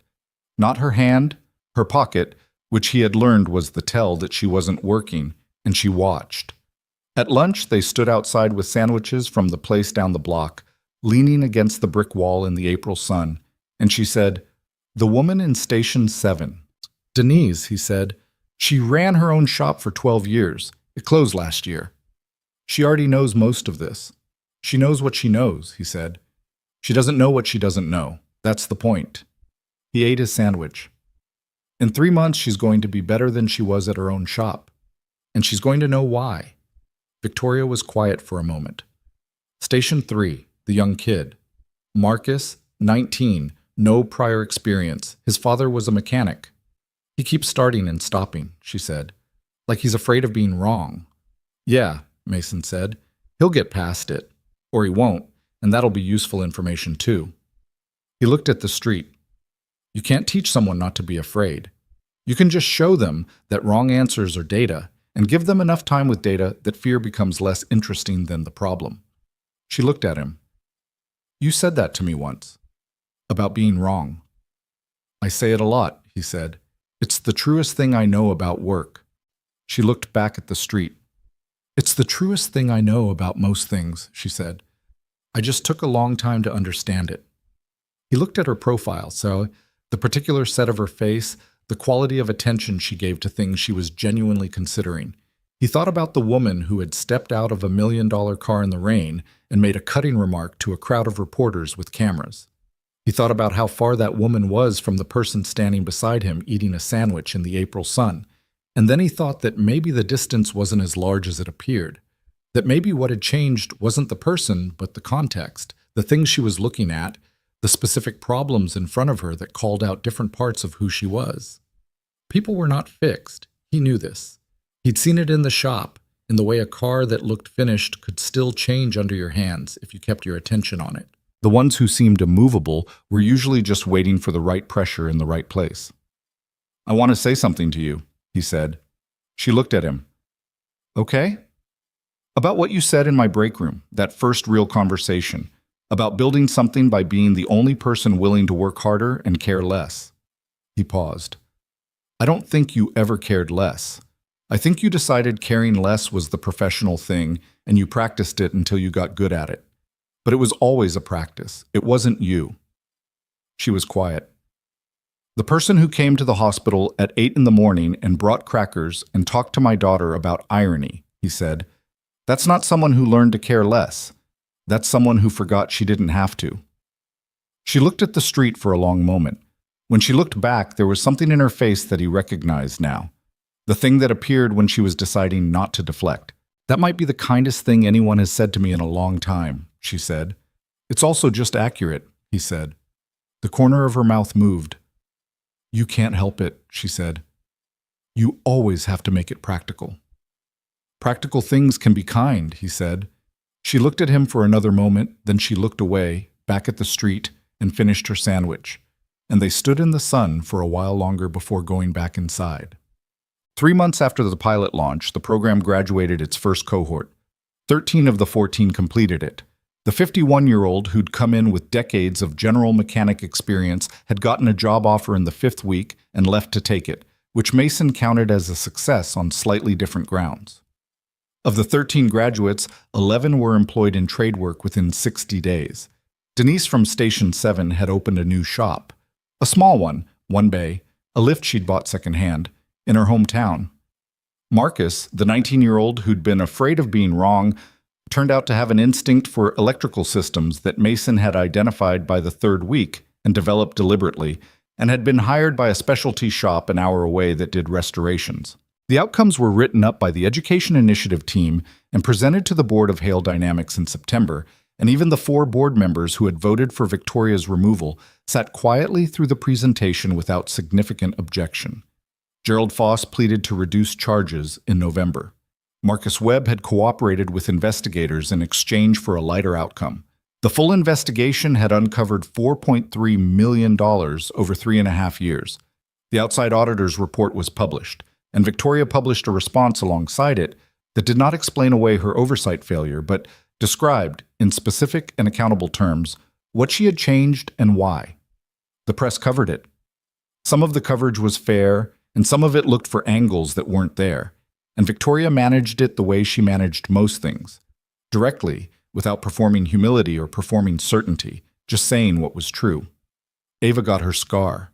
She was back at school by mid-March, a week later than initially hoped, but not by much, and she wore the scar with the badge quality she'd told Mason she would, not showing it off exactly, but not hiding it either, treating it as a piece of information about herself that she was comfortable with.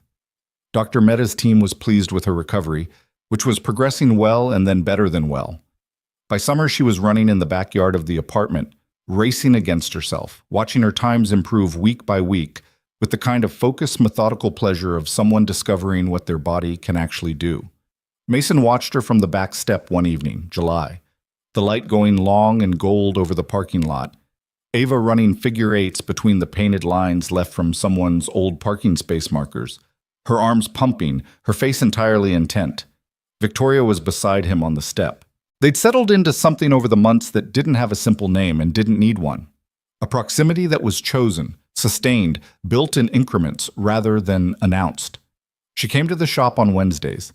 He drove to the city on Fridays when he could, when Ava was at Priya's and the shop was covered.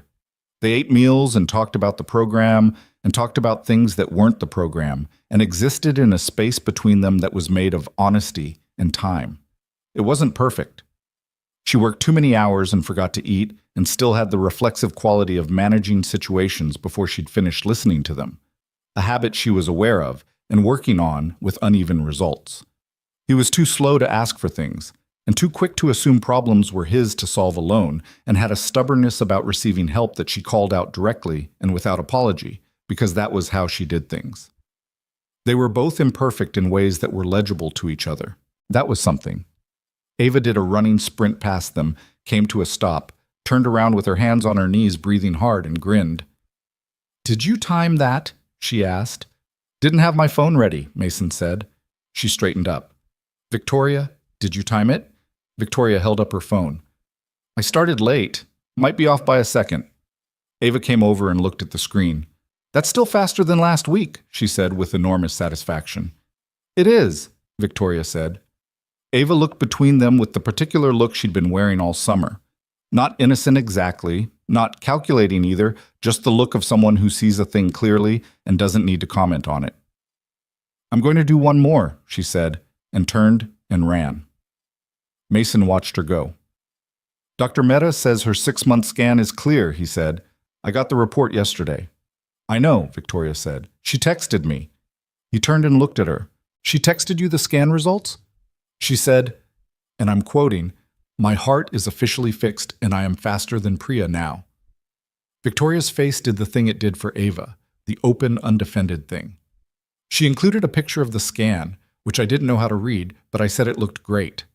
He looked back at his daughter, running her figure eights in the summer light. There was something he wanted to say. He'd been sitting with it for a while, but the way he sat with things, turning them over, looking at them from different angles, waiting until he understood what he was actually holding before he said it out loud. He was still learning that some things didn't need to wait that long, that some things were better said while the light was still good. "I want to talk to you about something," he said. She looked at him. "Okay." Not the program, not the shop. He looked at the parking lot, the painted lines, his daughter running between them. "I want to talk about what this is, what we are." He turned and looked at her directly. "Because I know what I think it is, and I want to know if you know the same thing." She held his gaze. A moment passed, the specific kind of moment where two people are deciding at the same time whether to step somewhere or not.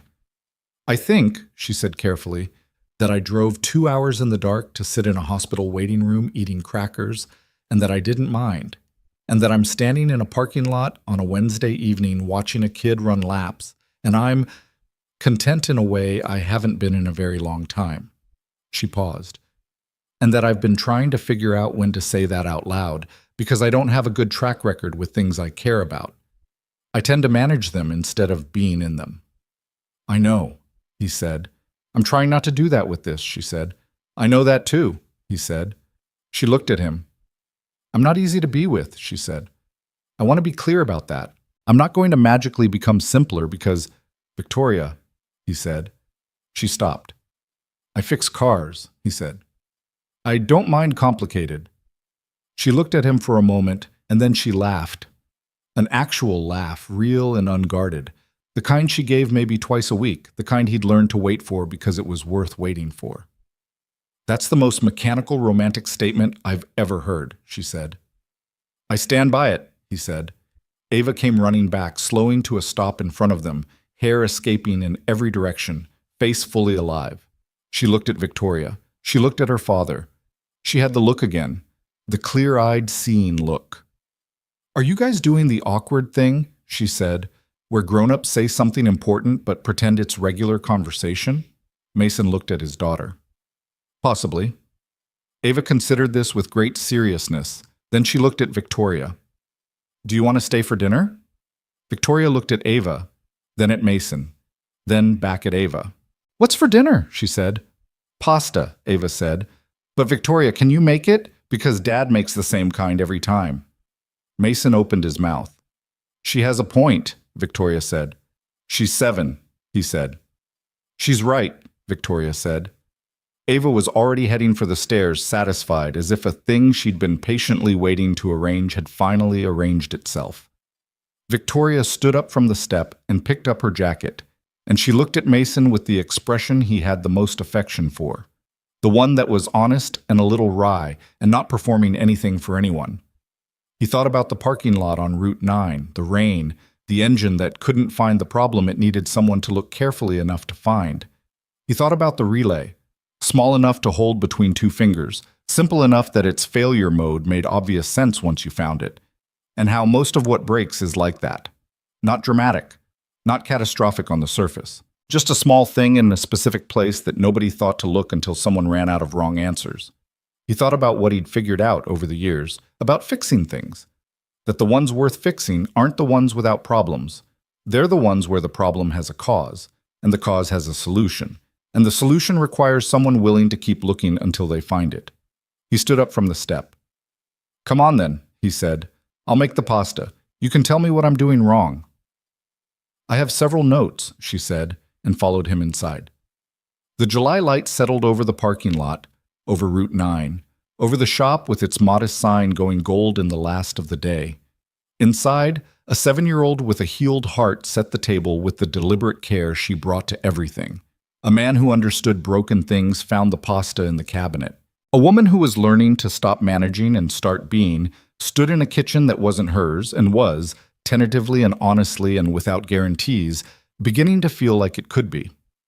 There is a particular kind of success that doesn't arrive with a press release or a board vote or a number in an account.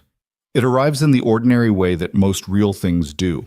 Quietly, incompletely, asking you to be present for it rather than to perform appreciation of it. It looks like a small person setting the table. It looks like 2 adults figuring out, imperfectly, what they mean to each other. It looks like an engine running cleanly after someone patient enough to find the broken part finally did. Mason Reed had spent his life finding what was actually wrong in the places others had stopped looking. He had not expected that skill to extend to the rest of it, but that's how it usually goes. The tools you build in one room turn out to be exactly what you need in another, and the thing you most need to fix is almost never the thing you thought you came in to work on.